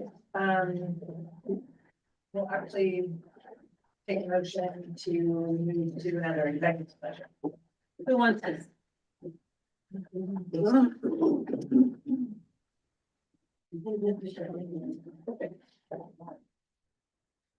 Pursuant to KSA 75-4319 I move that the board recess into executive session for 20 minutes and reconvene at, it's like that would be 12:40 p.m. The remote meeting will be reconvened by Zoom in room 501 Landon Office Building, 900 Southwest Jackson, Topeka, Kansas, 66612. As stated in the notice of the meeting that was sent to individuals who requested the notice and that's published on the board's website at www.ksbn.kansas.gov. The justification is consultation with the board's legal counsel, assistant attorneys general Carl Cheers, Jesse Burris, Sydney Winslow, Samantha Harrington, and Rachel Kitty Townsend that would be deemed privileged in the attorney-client relationship. The subject matter to be discussed is the executive session concerns legal issues related to emergency proceedings, internal procedures, and statutory compliance. The board's executive administrator, Carol Moreland, and Linda Davies, practice specialists are included as the client. Here's the motion, is it a second? A second. You. All those in favor say yes. Yes. Anyone opposed, no. Motion carries. We'll break for executive session.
Thank you. So we're back in session and we are just gonna move forward to our next motion for our next executive session. Pursuant to KSA 75-4319B2, I move that the board recess into executive session for 15 minutes and reconvene at 1:56. Or the remote meeting will be reconvened by Zoom and in room 509, Landon Office Building, 900 Southwest Jackson, Topeka, Kansas 66612, as stated in the notice of the meeting that was sent to individuals who requested the notice and is published on the board's website at www.ksbnet.kansas.gov. Justification is consultation with the board's legal counsel, assistant attorneys general Charles Shears, Jesse Burris, Sydney Winslow, Samantha Harrington, and Rachel Kenny Townsend that would be deemed privileged in the attorney-client relationship.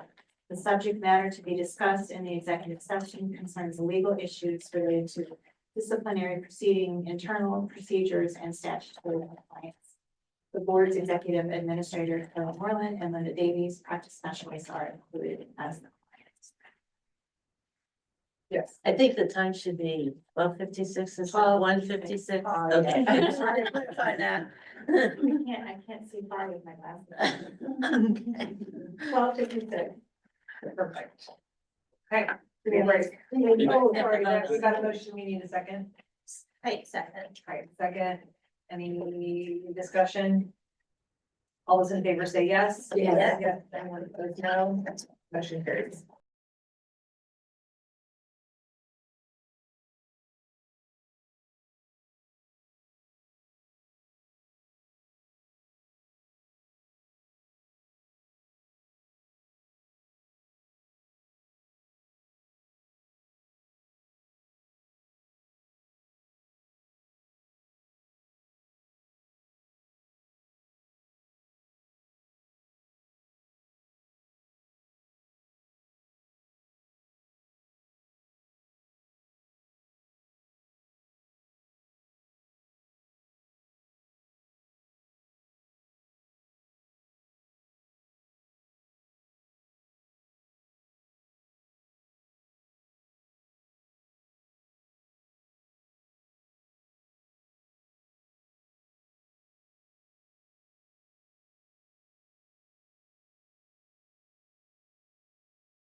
Okay, we're back in session and we have a motion. I can read it. I move that the board designate and delegate to the chair of the investigative committee the board's authority to, one, make a reasonable grounds determination pursuant to KSA 65-1120B and amendments thereto of the Kansas Marine Practice Act regarding matters that have been recommended for emergency proceedings by disciplinary counsel. Two, act as presiding officer pursuant to KSA 77514G and 77551A and C and amendments thereto of the Kansas Administrative Procedures Act to review, decide, issue, and amend any orders on all matters that have been investigated for any alleged violation of or compliance with the Kansas Marine Practice Act or regulations adopted thereunder and has been recommended for emergency proceedings by council, including but not limited to A, issue an emergency proceeding order as required by KSA 77-536 on all matters that are being or have been investigated for any alleged violation of or compliance with the Kansas Nurse Practitioner Act or regulations adopted thereunder, unless the chair of the investigative committee determines the emergency proceedings should be conducted and decided by the investigative committee. B, order licensee or licensees to complete evaluation by the board's impaired provider committee pursuant to KSA 65-4924A and B regarding matters that have been recommended for emergency proceedings by disciplinary counsel. C, pursuant to KSA 77-536E, review, determine, and issue any order to complete any proceedings required had the matter not justified the use of emergency proceedings. D, take any other action related thereto unless the investigative committee chair determines that the matter should be sent to the Office of Administrative Hearings for conducting further proceedings and issuing an initial order or considered and decided by the board. There's a second. Goldsmith second. Any discussion? Any abstentions? All those in favor Madam say President, yes. you guys should abstain. Juliana is abstaining, okay? All those in favor say yes. Yes. Anyone opposed, no? Motion carries. Okay, so we will move on to our unfinished business. Starting with regulation review status update. Carol. All right, thank you. On page 16 through 18 is just a document that lets you know where we're at with the regulation review process. Everything that's in yellow has been all the way through the final approval. The ones that are in gray were awaiting final approval and they were probably approved yesterday. I think most of those were approved yesterday. So the good thing is that means we're almost done with this whole process. What Andy has to do now is take all that information and put in this huge spreadsheet, which he's thrilled to do. No. Just because we have to submit that. We have to submit that. So he is working on that. So thank you to everyone who made this happen because this was a lot of work, as you all know. It was a lot of work. So thank you. Now, the next thing I wanted to kind of discuss along with that is that was a statutory review that we're required to do. Okay, we as the Board of Nursing has like an internal 5-year review. This that we just finished, the statutory one, is more, could it be revoked?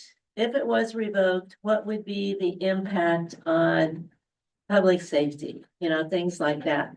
Okay, the internal one, the internal 5-year review that we do, we usually look at it is this still pertinent? Has the practice changed at all? Do we need to make any revisions to this? Anything along that line? Plus, the internal one also looks at our statutes. This one that you finished was regulations only, because that's what we're required to do from over there. Now, I know there's a lot of confusion between the two. So Andy and I talked and we were wondering if, you know, what your thoughts would be of combining these into one process, because statutory wise, we still have to do this every 5 years. It doesn't stop the first time that we did it. So if we were to combine these somehow and we could redo that tool just a little bit, we'd still get all the information they need. But then it would show that we have reviewed it to see if the practice has changed, if there needs to be any regulations.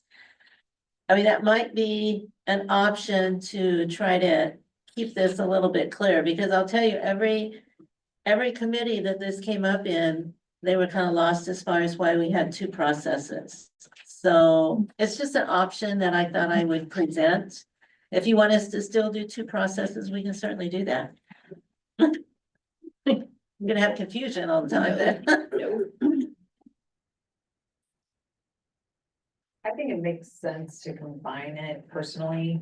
I think my question is, and maybe based on a little bit of discussion, mini meeting, at what point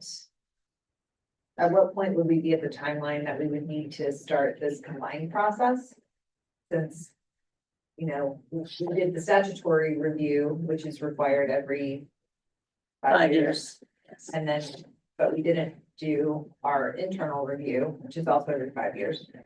And then I guess just being clear that at any point, if a regulation, outside of that formal process, if there was review or discussion that a regulation needed to be reviewed, it could be reviewed by a committee at that time. Yeah. I mean, they can always review Right. if they want to. So it's not limited. It seemed like we needed to make it clear that it's not limited to this scheduled process. Right.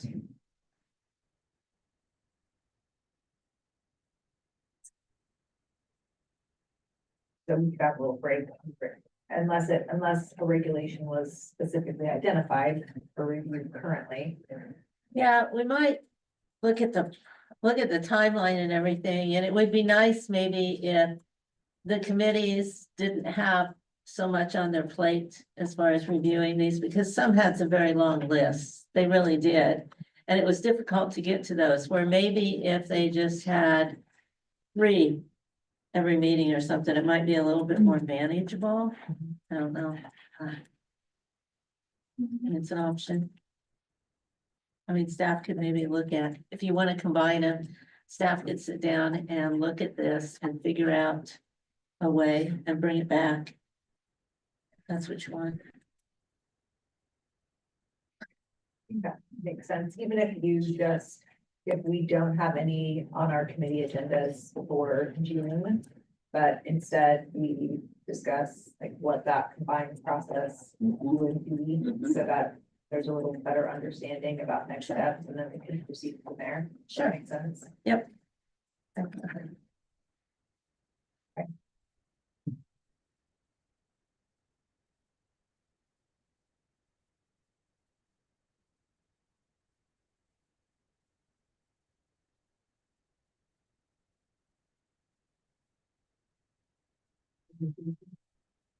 Yes, I just wanted to let you know, in your packet, all the APRN education regulations that you had the special meeting in January to adopt them. They are all in place. They have an implementation date of February 7th, 2025. So you have final copies of them in your packet. We've gotten a lot of questions about the change in clinical hours and how does that look? Because it went from 500 to 750. So number one, that created a little bit of panic sometimes. And then there was, okay, well, what do you do with people, students that are already in the program? They started it was 500 hours. And now they're not gonna have 500 hours or 750 hours when they graduate.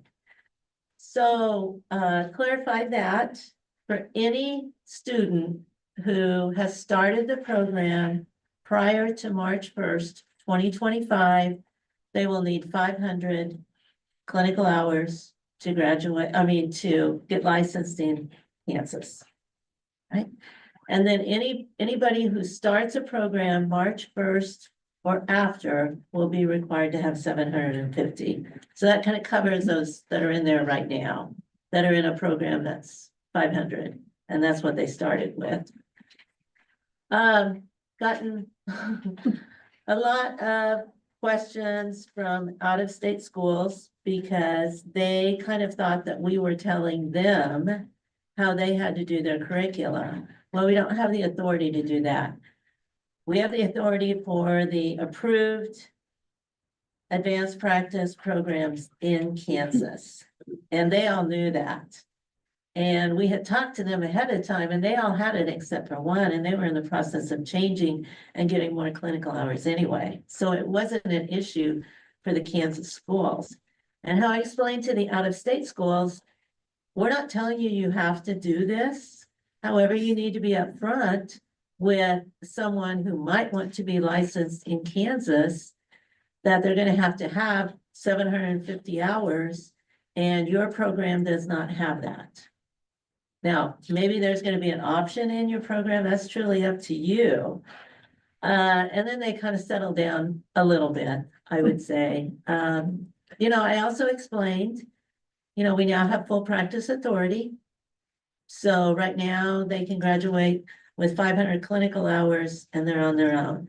Some other states have practice hours after they graduate that they have to have maybe 2,000 hours supervised before they can go independently. We do not have that in Kansas. So every state's a little bit different. But I think it's kind of settled down for the most part. Janelle and I were quite busy there for a little bit, but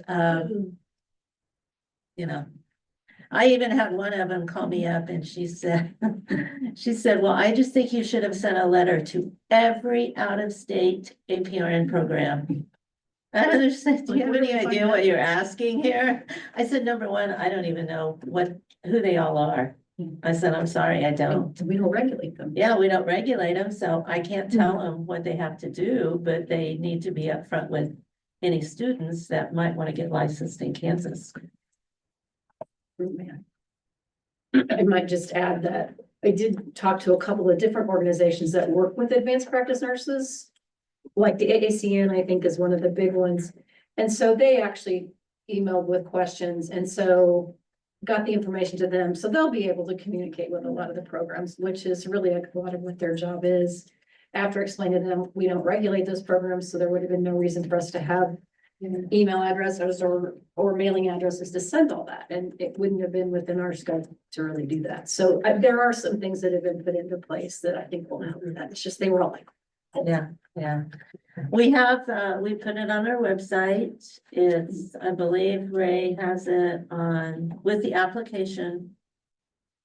And it's in our newsletter that should be coming out anytime. So we're trying to communicate it the best that we can and stuff like that. I'm sure there's probably gonna be some that are gonna fall within the cracks and they're not gonna be happy, but what to say.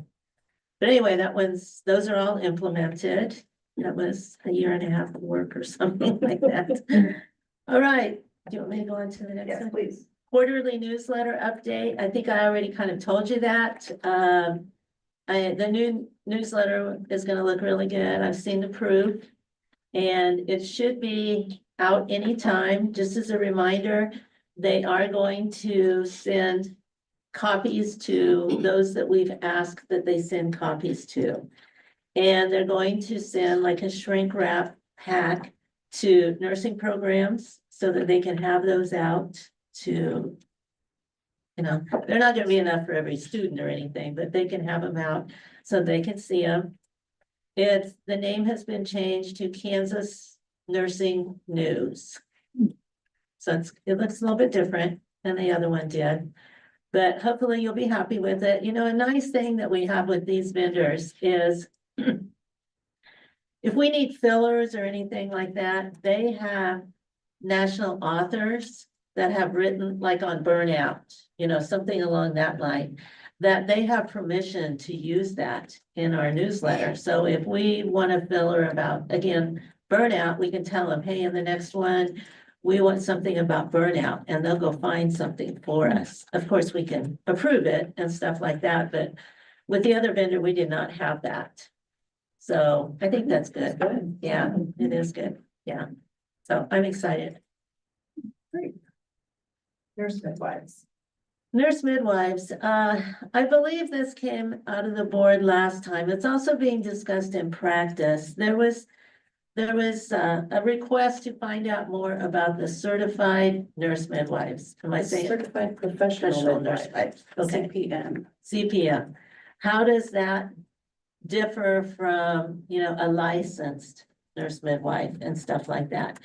So actually, if you look in the practice packet, Linda had a presenter who was going to come and talk. Do you want to say who she was? I'm sorry. Deborah, I can't say her last name, I butcher it. But she's a CPM in the Wichita area. And she was gonna come to practice committee, but that morning, she said she couldn't make it, work-related issues. And so she's gonna try to plan to come to the June practice committee. She had sent her handout, which is in the on-site piece for the practice. You're welcome to look at that. That's I good. think in the practice packet as well is that chart that kind of differentiates the CNM, the certified nurse midwife, the nurse midwife, and a CPM, as well as like a licensing type map from their national association. And it specifically shows you which states have granted them ability to practice. Kansas has not. So I think the education was to the committee to kind of start figuring out, are they educated, trained? Where do we need to go next? Nobody regulates them. Nobody regulates them currently in the state of Kansas, and there are 34 or 36 practicing Yeah. in the state of Kansas. They are in a group. They're CPM. So we're still getting more information, but there is information in the practice packet that is very interesting to look at. And I hope that she comes in June, and then, if you want to zoom in and listen to that presentation, that would be beneficial, I think, for the board to hear it firsthand from her. Because I think what started this, wasn't it? There were some cases that came through investigative committee. And so it was what, Who are these people? who had disciplined this person, because there's no RN, there's no APRN, there's no CNM, there's no license from us, it's an unlicensed professional. And then in order to be able to report them to their national association, you have to have the patient has to file the complaint. The board could not file a complaint for them to do a peer review of this person. So therefore, it kind of begged the question is, who are you? And what do we need to do? They are listed under the KDHE's maternity centers. And I don't know what that means. It means their services are reimbursable now under the municipal contract. Oh, are they? Some of them. So that's, I know this much. I was looking forward to hearing her speak yesterday, so. Hopefully in June she will. Are they asking the Board of Nursing to take them under their wing, No. so to speak, to be regulated by them, or? We received complaints. But because nobody else knows where to file the complaints with, because they're not. And there are RNs for minors that are licensed midwives, so in that case, we would consider their RN license. Sure. But if they are not an RN. And a midwife under the CPM, then we don't know where to go with, do we have a responsibility to transfer that to another licensing entity? And I think my impression was the national doesn't want to hear it. They don't want to hear, they weren't interested. If it wasn't patients, they're not interested. And part of it, I think, is just the culture of practice of midwifery is kind of founded in anti-regulation. And so the idea that there is any regulating bodies kind of antithesis to what they're all about, which I get, and they're gaining a lot of traction in the Kansas City metro area. I don't know about other areas, but a lot of people are in hospitals are employing them to some extent. And now insurers in Kansas are covering some of those services. So that's a big game changer. So they were just coming to inform about the practice. Yeah, 'cause we- Person.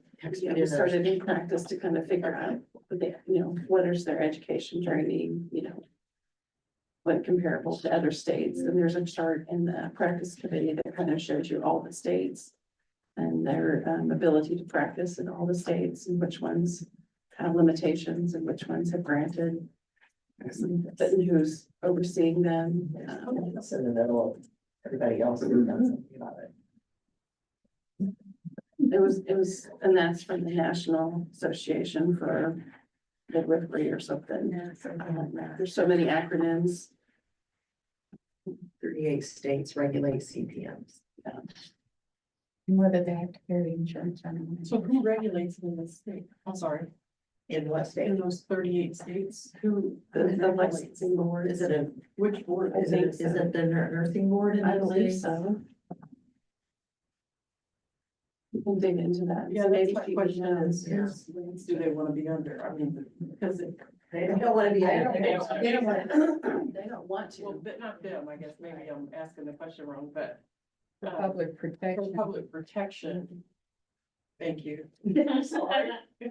I mean, they're not regulated. It sounds like somebody wants them to be, not them.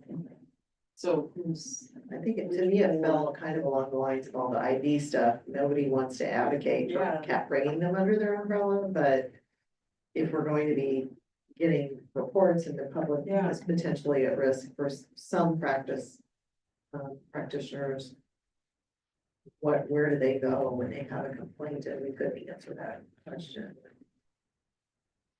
And fundamentally, I think, if you're gonna have a practice, and this is just from the home health hospice angle. We always tell people where to complain, you have it in the packet, you have phone numbers, and you outline how they can complain. Seems to me that as a practicing CPM, they would have something outlining, if you have problems, this is where you complain. this is They where you- don't have that. They have an agreement that they've established with the patient that says that the patient understands all the potential risks. And they still want to do it. So there's also some there are patients, I think, that would have used these services no matter the level of risk because they were so adverse to traditional Sure.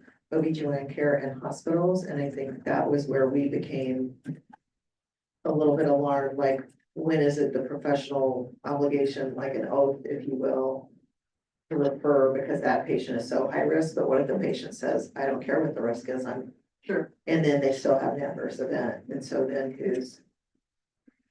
There was also like a designation of low risk pregnancies that they would be tending to, but there were some cases that were essentially considered high risk and they should have transferred care. And some language barrier.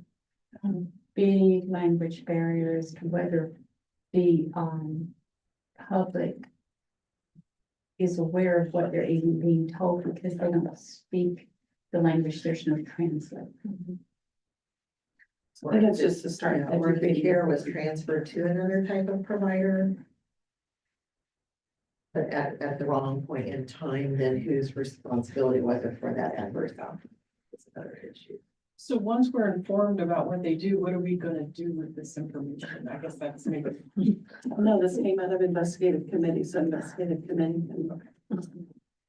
I feel like, once you know, you act like that's kinda how we responsibility and felt about accountability. it. That's how we felt. We felt like this is, we don't know if it's our job. We don't know if it's the Board of Healing Arts job. We don't know if there is a national. I think at first we thought maybe that at least we could forward that report to the national, but the way they have structured their complaint review process, we can't even do that. A patient could, but in these cases, in some events, the patient isn't the one filing the complaint, it's the provider who inherited the case. The hospitals. And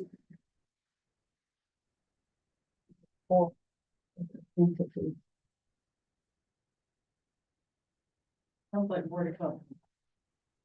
Because it said in her presentation that they're even administering oxytocin and like medications and all sorts of things within the home. So, Not regulated.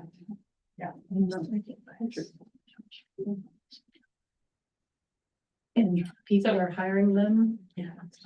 Signing hours, essentially. I think most of the hospitals are hiring licensed RNs who are also certified midwives. But there are entire practices that are just based in what rate or not regular. There's a couple in Kansas City. There's, and the very rural areas are being impacted by this, the higher risk rural areas are being impacted by no regulation. I think that's okay to say. Well, and no OBGYNs, there's a whole area of the state that now, I think within 100-mile radius has no OBGYN, nobody to deliver babies, even a GP who's willing to deliver babies, so. It's their only option in some cases. Yeah.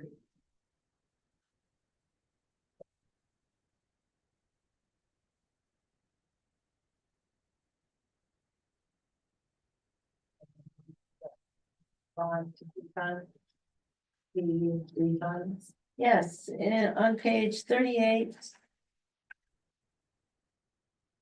Through 41 in your packet. This, if you remember right, we talked about this last time because we spend a fair amount of time giving refunds for various reasons. I mean, they filled out the wrong application, or they changed their mind after they had submitted it, or they paid numerous times, you know, it kind of goes on and on.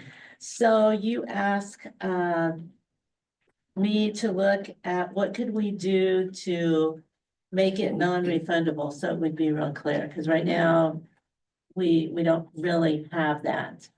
So I sat down with Charles and we looked at this, and if we take our 3 regulations that have to do with fees, one of them being the RN LPN that has multi-state and all of that in it.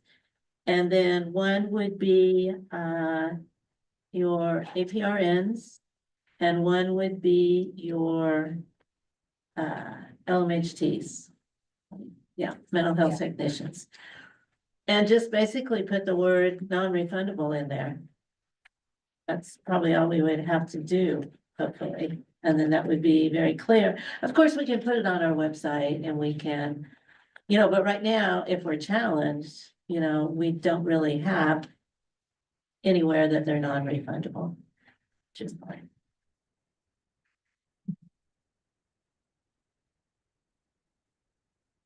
So I guess if this is what you want, you just kind of need to direct us to start this forward in the approval process. If this is what you want, or if you want something different, or.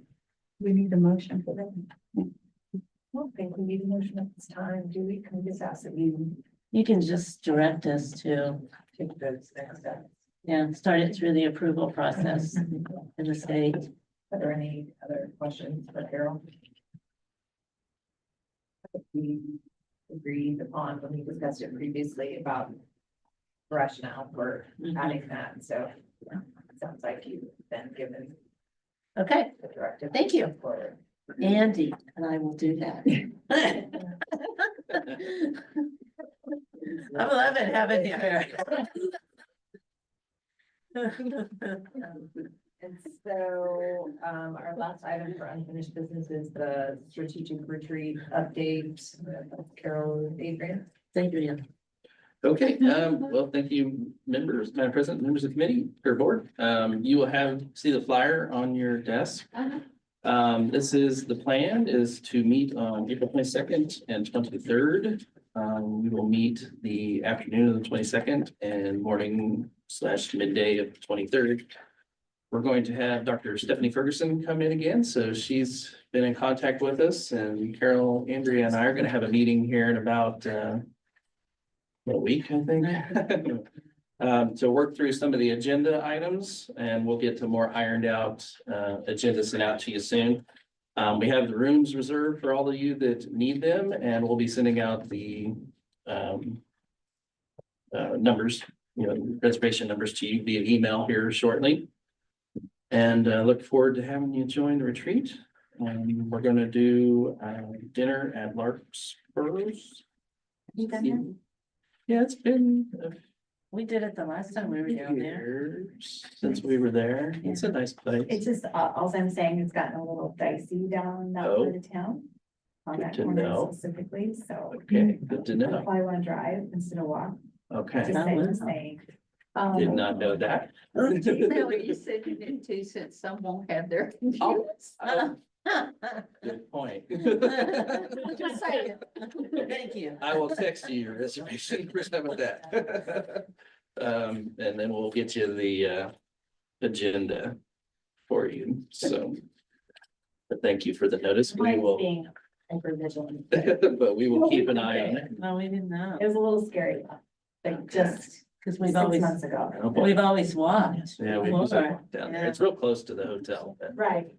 we'll keep an eye on it. We'll be ready. Definitely in groups, right? An easy learn. Yeah. Looking forward to that. And if you have any thoughts or suggestions or questions, just let us know. We'll plan for a good session. Thank you for all your time and efforts and getting this all pulled together. I appreciate it. No worries. Time well spent. And so we will move on to new business. Presentation, Amy Garcia about the Kansas nursing workforce. Thank you, Madam Chair. And I want to start by saying thank you to all of you for the effort you put into the Board of Nursing. It's impressive.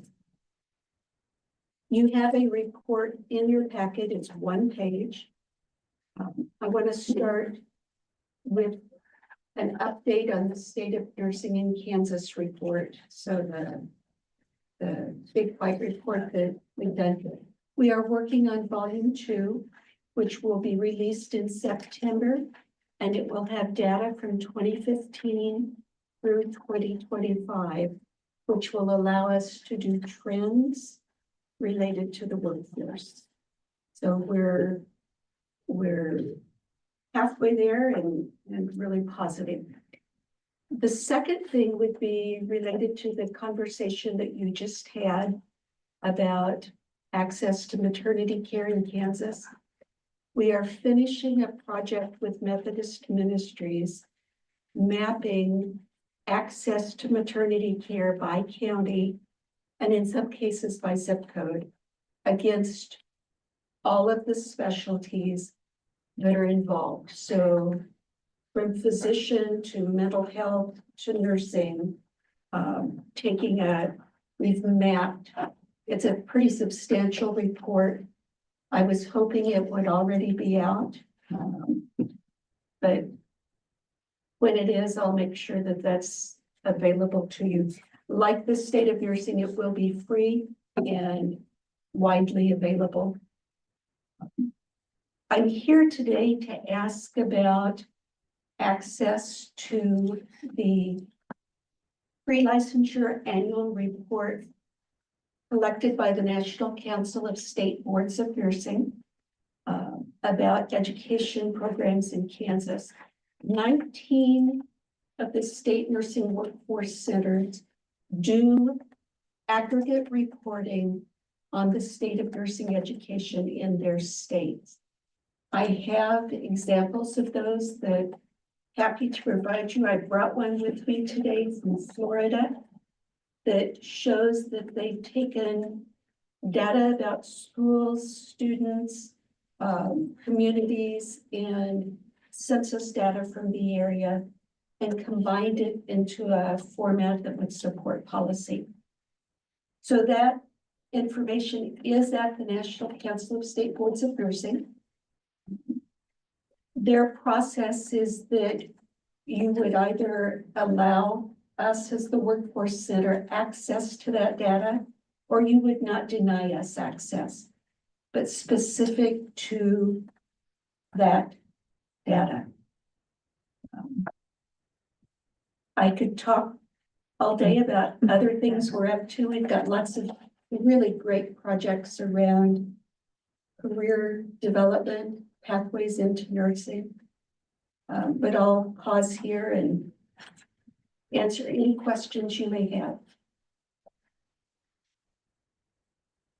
So this might be a question for Carol or Adrienne, if you remind me. So we went through a similar process before, correct, for access to data, just different data, not the specific. And so, can you just remind me what that entailed? Like We gave our permission to National Council for them to share with the Workforce Center our data, because they'll never do it without the permission of the Board of Nursing, because it's kind of our data.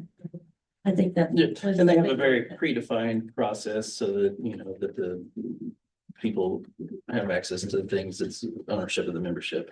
But it's also to be for security, to make sure everything's kind of anonymized and those sorts of things, and ensure, you know, all the written MOUs and MOAs, all that kind of stuff that needs to happen, which I believe they've done with you. on Yes, the we licensure stuff. sign a data use and transfer agreement and specify how we keep data secure. We also have a process that would protect that data from somebody else who would come to the center and ask for that. So we treat it the same way we treat medical data. So it's a pretty refined process. I have a couple of questions. Is it a discrete use for that report, or is it an ongoing use agreement if you have other data requests? And then my second question is around what's the burden on our staff to, you're not doing it twice then, I assume, if you already are doing it to the national, and they would just go there, but is there any additional staff resource that's being utilized to make that report happen? Okay, to the first question. Because I'm asking the staff the second question, but you have the answer it first, please. Okay, so we requested the National Sample Survey data for use for the report and research. So we have doctoral students that look at that. We have an IRB process in place to make sure that, and there is no identifiable data within that set. This set will have data specific to schools. We plan to be very discreet with this and use it for purposes of the report only. And as far as staff time, I don't think probably, because they already are, the schools are already required to do the annual report for us. And that data it's reported to National Council. And then that's what you're asking for, I believe. It is. Yeah, and just a reminder, they collect all the data. They do give that to us. There are two sets of data that they have. One is their core survey, which we've talked about, and then we do have some additional questions that are only going to be specific to us, so they're not really matchable to every state. And some of that is requirement on our part by the Department of Education, that we collect that data. So that may be a little more specific. I think the core survey data is what it gives those things we look at in the report about, you know, what does the faculty look like? You know, are they at right educational level? Do they have what percent of full-time faculty? All those things they know that help programs be successful. I did realize after talking to some of the administrators that we probably have a couple questions we need to clarify, but that's a different story. But yes, so that's already been collected and has been.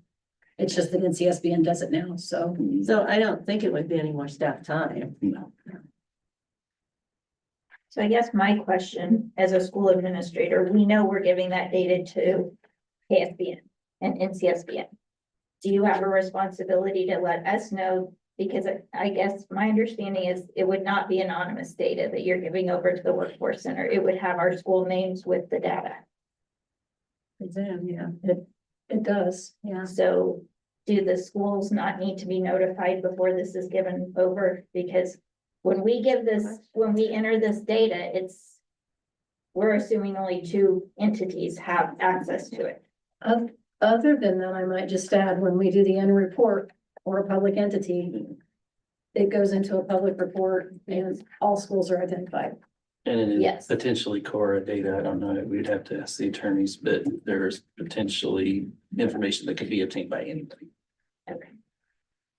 Is that But correct? this would be KSBN giving the data over. Look into it. Correct. We have an example of the format that we would use, which is segregated by region. So this is a report done by Florida where they report for the state as a whole about faculty, students, schools, all the key questions, and then look at the regions. So we take a map and Florida has a lot more schools than we do, but general information, it would allow us to have a really good understanding of who is the student, what are their demographics, what does that profile look like? And I haven't looked at the Florida report. I'll spend a little time. I'll just say in looking at some of the other nursing workforce centers, they're not with one university.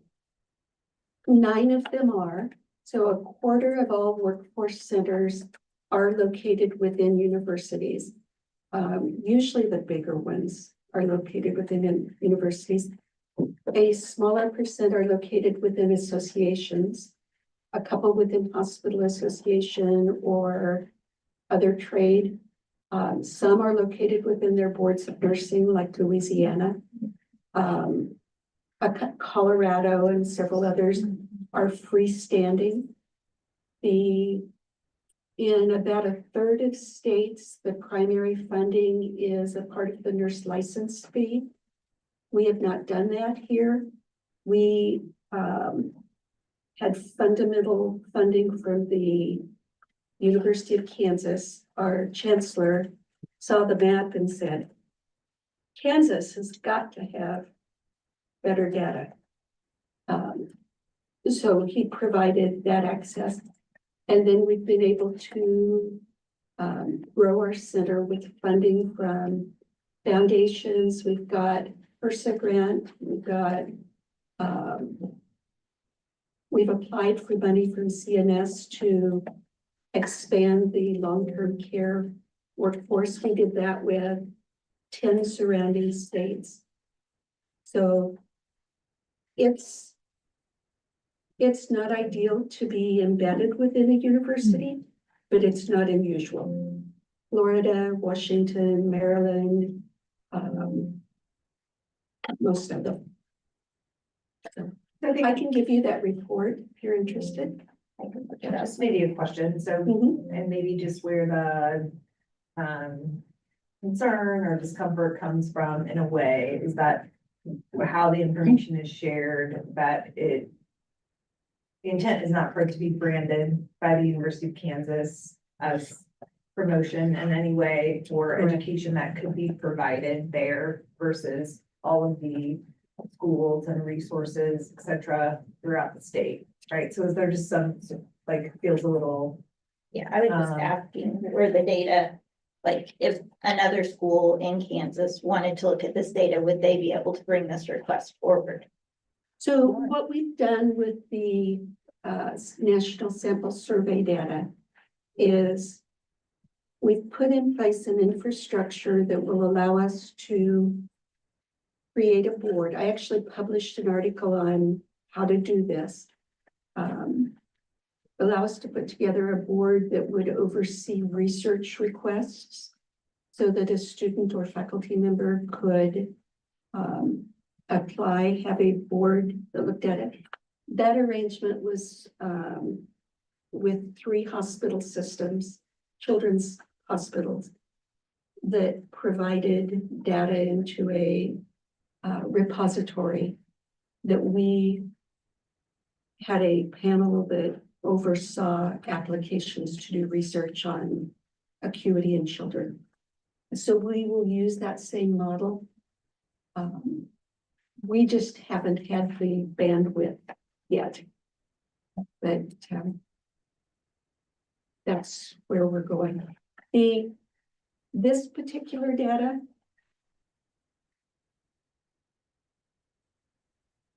we can de-identify down to the zip code.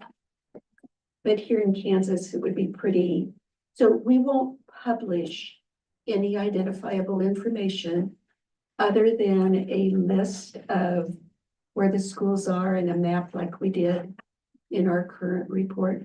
The idea is not to expose or embarrass or do anything other than provide better decision support to schools and legislators and community leaders that would ask for it.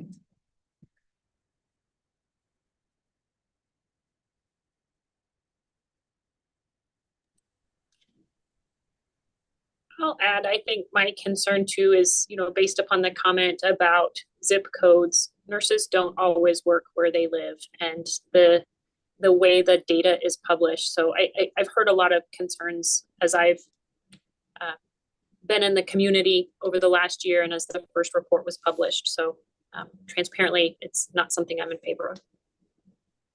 So addressing that, the National Sample Survey has added questions about your mailing zip code and your work zip code. So we plan to map that to be able to look at distance driving. We also think that having multiple years of data will give a much clearer perspective than the simple one set of data that we produced prior. Where are you getting the work zip codes from? From the National Sample Survey. Oh, where Yeah. it's sent out to individual so nurses. It's a sample. It's sent out to about 3,000 nurses in Kansas by the National Council of State Boards of Nursing. Because I know we don't collect that data. That's correct. Okay. Yeah. So we would have a sample. We would not have. Okay. Yeah. And that is a limitation of the current report, but Question. I just know some of the discussion that's taken place across the street, and I just want to, I guess, ensure that somehow this is not going to come back on some of these schools, that perhaps it's going to be perceived that they're not filling their seats, they're not this, they're not that. And looking at some of this data, sometimes it just kind of seems like you've got the data, but you don't really have the rest of the story. And I will just tell you, there's a lot of decisions made over there that they don't have the full story. And I just wouldn't want to see any of the schools I would not negatively either. affected. I would not either. And we think that there needs to be quite a bit more interpretation with the next report. Because there's a lot of interest over there in this right now. I mean, as you well know, you were at some of the same committee hearings and stuff that I was, but It is our intent that we as a profession would have one set of numbers, one set of descriptions about things. I spent a number of years in Washington, DC. And the first thing that they say to me as I went into the offices was, you nurses can't agree on anything. Because we would have different information about the shortages or different information about when people were going to retire.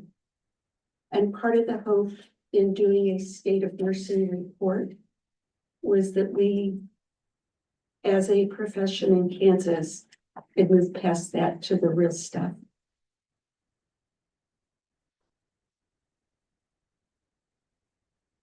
Well, just to pick up on what you said, Carol, just from my previous work in another state with the legislature, one thing that is not well understood is why there are vacancies. Because there seems to be this broad lack of understanding of students needing to meet certain criteria that would give them a good chance to pass, or even students meeting criteria. So you might list that you had 969 inquiries, out of which you took X number of applications, and then you might end up with 30 some. And they don't, typically I have found that legislators do not understand that. That's my concern. If there wasn't a way, a coding within the report to explain from our purview, we know within nursing education why this happens, then I would be concerned about that. But if there was a way for them to gain understanding of some of these outcomes that we have, I think that could be very helpful data for them. Yes, and maybe help those who've already made up their mind to reconsider that question. So we would look to do interpretive work of explaining That would be very helpful. what it means to be a qualified student. Another set of projects that we are soon to announce has to do with ease of application to nursing school. So states that have standardized their approach, a standard set of data collected, allows students to apply at one school and others at the same time. When states have done that, they actually see an increase in the number of applicants. And we think that could help here in Kansas for students who come well prepared with good grades. From a family, they're not first generation learners. They can fill out 2 or 3 applications and it's what they do. Other students, it's just a daunting task. And we'd like to make sure that every student that has the ability can be matched. At the University of Kansas, where I do work, we fill a certain number of seats. We wait list exactly that many and we decline. We give the students information about other schools, but some choose to wait. But if there was a standard approach, we might actually be able to place students in seats sooner. Is that the nursing CAS, the CAS? That's one way to approach it. Our intent is to convene educators and talk about what the temperature would be here in Kansas for aligning on things that matter. That is one solution. It is free to schools. So we will have some grant money to help students who want to apply to more than one school. I had a question. Has there been any kind of research gathered on the nurses that went through during COVID? Yes. Because working with them, you become very evident that they didn't get the full benefit of a full education. And I think it impacts them emotionally. Yeah. And so when we look at changing some of the ways we're doing it to speed the process up, it worries me. Because I think it takes 9 months to make the baby, right? Just, it takes some time to grow a nurse. I absolutely agree. And would push back on any efforts at any level. So the CNA, that's what, 90 hours of training during the COVID pandemic. there was a lot of talk about, should we shorten that? These are our most vulnerable patients, so that's your work, and I hope we're able to hold the line. Yeah, we do publish data on nurses' response to COVID and how it affected their plans to move or retire. That kind of thing. The questions in this round have changed just a little bit. But I think the biggest impact that we can see in the data is that the time at bedside has decreased. So where we used to have experienced nurses, we're seeing inexperienced nurses as preceptors.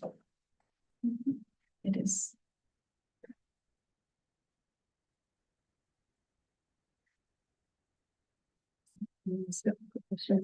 One of the questions I would have, just in terms of the data, when we're talking about, making sure they're well defined, because KSBN as an organization, when we worked with NCSB on the annual report, they have a certain, description of what that data is supposed to be and what it means. And that means that we have that for our additional questions as well. So I wouldn't want data to be misinterpreted because someone doesn't understand what the question is. And we've always clarified it with our programs, but to an outside source, that may not necessarily be self-evident, so to speak. So I didn't know how do you manage that when you're looking at questions that are basically written, but the interpretation, I mean, NCSBN has some fairly clear description. I'm not sure all of our additional questions do. So that all of a sudden I'm thinking maybe they need that, but just in terms of making sure it gets interpreted the way that it was intended when we start gathering the data. It would be ideal to put together a draft and have subject matter experts take a look at it. And we'd be very happy to commit to that. That would also give you some assurance that, of how we plan to report the data. I would like to pass this or leave this. It shows how the data is aggregated and schools are not individually identified. I have a question. Yes. So from your viewpoint, can you illustrate to me any negatives from the project that you're about to do? And then also where our liability as a board would lie? I don't know about your liability as a board.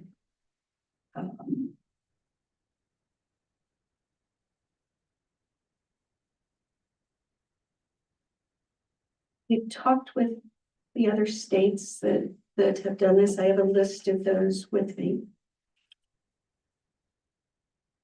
California's done it for 20 years. It's in legislation. Every state's required to submit to the data, which is analyzed at the University of California, San Francisco.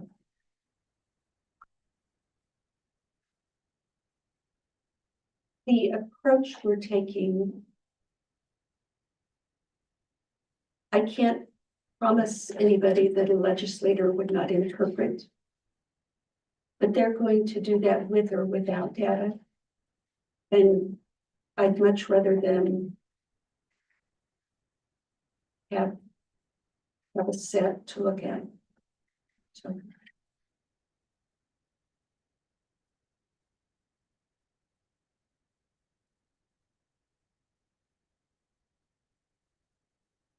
I guess my only concern is other organizations or something getting a hold of this data and somehow it comes out negative against the nursing programs or the Board of Nursing.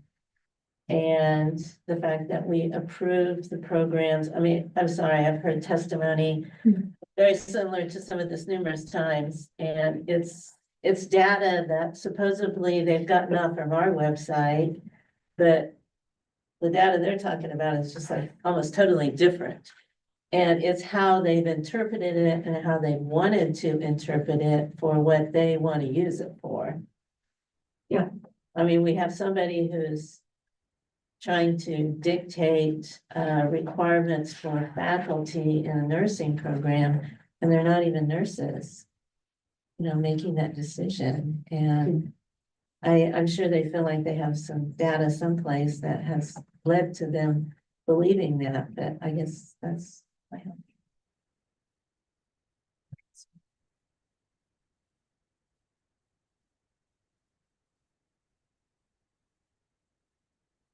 I think just subsequent to what she just said, Carol just said, and my question and the answer that I received, I'd almost like to see a little bit more research into the negative effects of reports like this. So, like, for example, you're providing Florida's project. What did they see? You know, almost an itemized list of the things that could happen. Just so that we are, there's full disclosure and there's transparency there. I don't personally like walking down a path Sure. that it's dark. Sure. I don't know, you know, I don't know what's down there. So I don't know if there's any way to survey those states that have done this kind of research before we say we give permission to hand over. We can approach this one of two ways. I have a list of the states. I know the directors in those states. You can help me put together a list of questions, ask them. And I can survey them. We meet very regularly. And or if you provide access to the data, I can give you editorial review.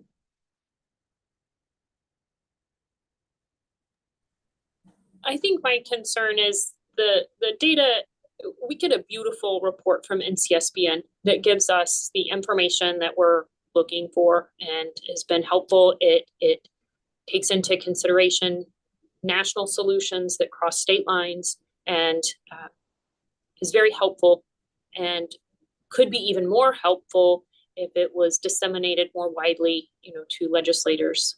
And so by reproducing this data in a different magazine, what do we gain by that? And I think with all the risks that have been brought forth, I hear we can work on a new format. You know, the board can review that. The board can, or board staff can come up with the questions for other states. I mean, this isn't our project. I think we have supplied the data. We've partnered with NCSBN to do comprehensive work. And it is a beautiful report that I think we all just received in our homes approximately 30 days ago.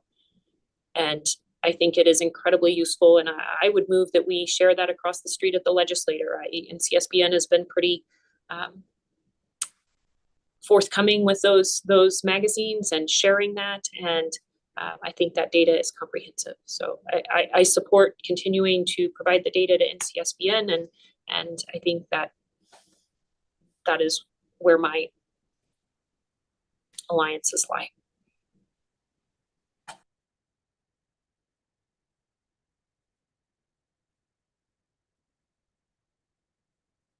Sure.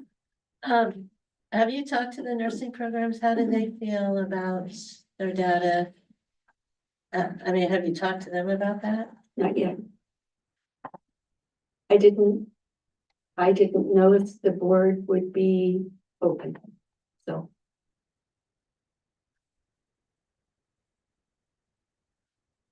Because in essence, you could get this data from the nursing programs also, correct? I mean, I they could. submitted it to us, so. We try really hard not to survey where it's already been done. There's a lot of survey fatigue.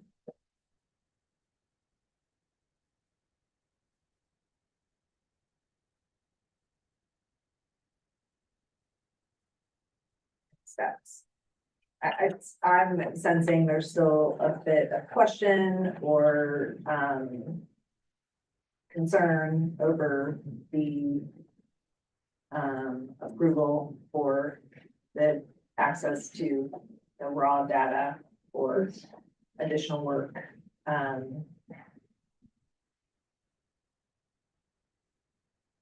think we either have to be comfortable with, come up with, who would have thought we would have been here in the world a year ago this time? I mean, like, so things, I'm not sure that we can anticipate anything down the road. You know, I think there's a lot to be said for intent and how the data is intended to be used and portrayed. But I also can understand, school providing it and the thought that they're providing it to KSBN for utilization and then CSBN and it stopped there. My assumption is there must be language in how that's done, which would allow approval to be given an NCSBN to then share it. Otherwise, they would do it in other ways. So, I don't know if this is something that needs to be thought on or an opportunity for people to look at other states that utilize this data to have an idea about how they feel about it moving forward. And we can revisit this in June. I'm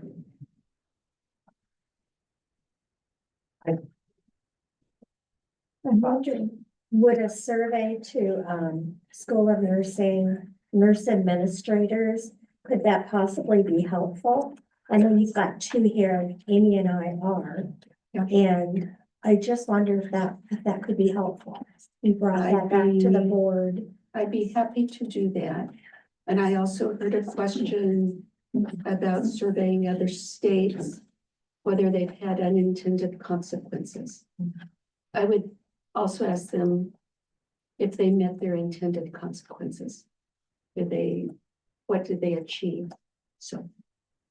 Amy, can I add to Yeah. this list? I'm still a little unclear if all of this is already going to NCSBN. Yes. Why couldn't our state request that they do the analysis and provide it back to us with that slice? Is it just they don't have the resources or this is a report that only we can do here? Or if they already have the data, can a request not be filed with them to produce that report? I don't know.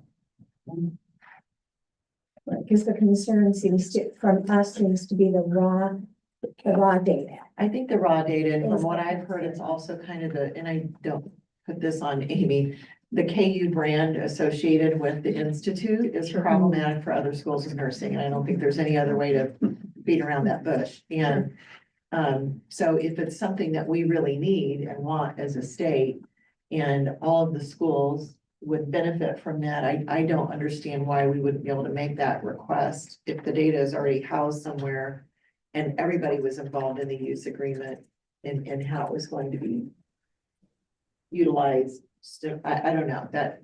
So utilized by KSB, I'm not sure. I No, not by understand. KSBN, by the state, if that's something that this, that there's a collective of nursing programs and education programs and they want, and there's a purpose in a, you're launching a campaign on the state of the workforce or something. If that could be approached where this board makes that request, and I don't know, I'm just throwing it out there.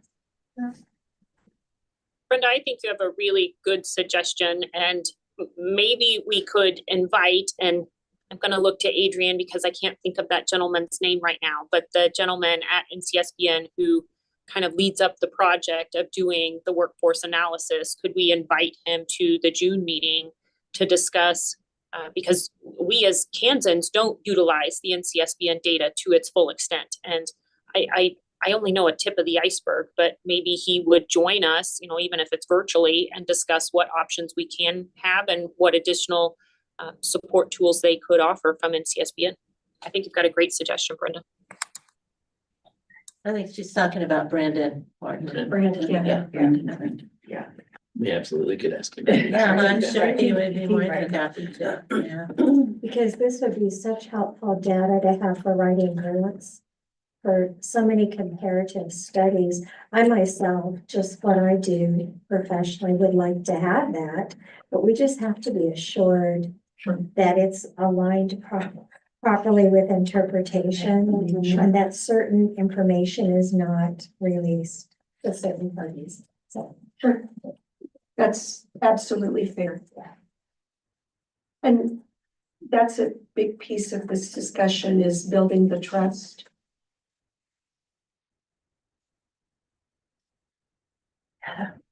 So our next steps will be to ask Brandon to present from the perspective of NCSBN in terms of current data available. If there's additional items that we would have access to, et cetera, some of those specific questions, I think, from the board. So that would be our next step. Yes. And if Brendan is not available, or if he determines that somebody else is an expert in that area, would it be okay to join, invite them both or whatever? Because Yes. I do work with a couple other folks specifically on the survey that might be also helpful. Yes. Okay. Great. We can start to organize. Okay. Wonderful. Thank you very much. Thank you. Thanks for your time. Mhm.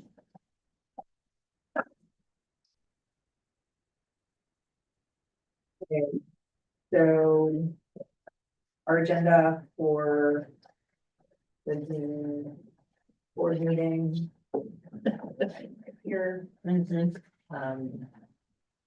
other item. Good. I'm supposed to bring back the revised regulation combined process that Andy and I are working on. And maybe some information about the nurse midwives if we know more. If we know more. Yeah. Know more. Should we just ask Andy what's on his to-do list? Probably. I'm filling out his to-do list now. I live to serve. Yeah, here or here. That comes out. We might, that end of life licensing software that we talked to you about in finance this morning. That may need some. They need a real full report out to the board if we determine. Yeah.